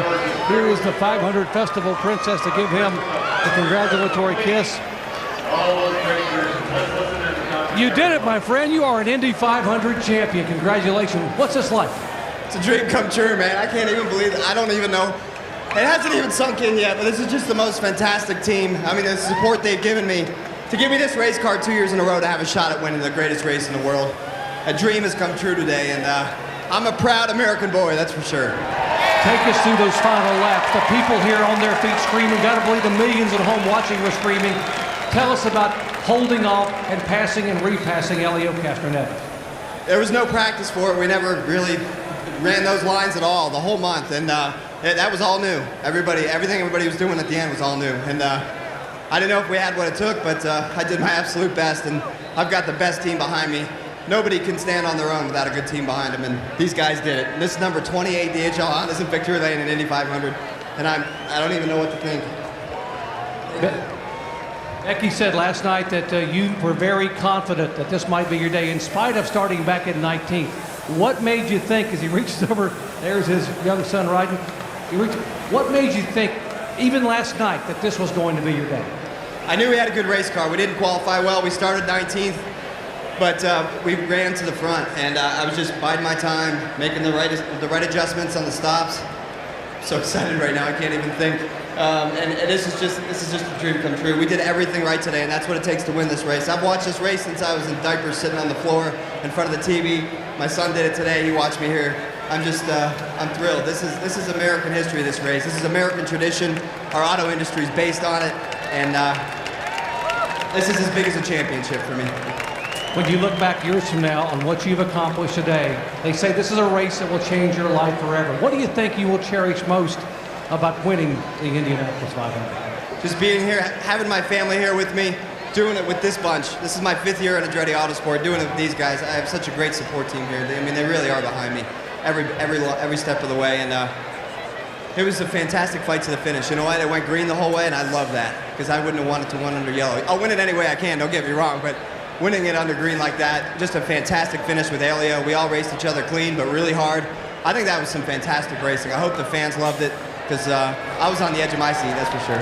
Congratulations again to Ryan Hunter-Reay, a 33-year-old out of Fort Lauderdale, Florida. And there's his buddy Graham Rahal coming in. Michael Andretti over here, the car owner. Oh my gosh, what another celebration for Michael. His third win in the Indy 500 as a car owner. Alan? And for Michael, the 5 cars he had entered in the race, 1 crashed racing for the lead with 25 laps to go. The other 4 finished in the top 6 spots. 1 driven into victory lane by Ryan Hunter-Reay. And what a scramble those final 6 laps were between Hunter-Reay, Elio Castroneves, and Marco Andretti. And this is all flat out driving. You're not taking your foot off the throttle whatsoever. Running speeds of 223, 224 of which they were doing. You look in the mirror, you see the competitor coming up on the high side. You don't take your foot off it. You wonder if he'll make it or not. He gets it clean. And there we go. The run to the checkered flag. Castroneves just too far back to get there by the time he reached the yard of bricks. That said, the second closest finish in 500 history. Right there. Hunter-Reay was unstoppable. 6/100ths of a second between Ryan Hunter-Reay and Elio Castroneves.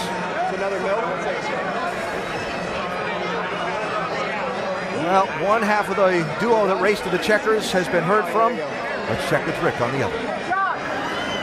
Elio Castroneves, you came so close. Let's talk about those last couple laps. Well, certainly they stopped, kind of like break the rhythm, but I tell you what, first of all, congrats Andretti Green and Ryan Hunter-Reay. I mean, they did an outstanding job, and I want to thank Roger and my team, the Shell Pennzoil. I think the colors were so close to continue the tradition. But I'm so proud of the Shell Pennzoil boys. Obviously, AAA, Hitachi guys, Verizon. I want to thank everyone because it was close. It's a shame, so close, but you know, today it's Ryan Hunter-Reay's day.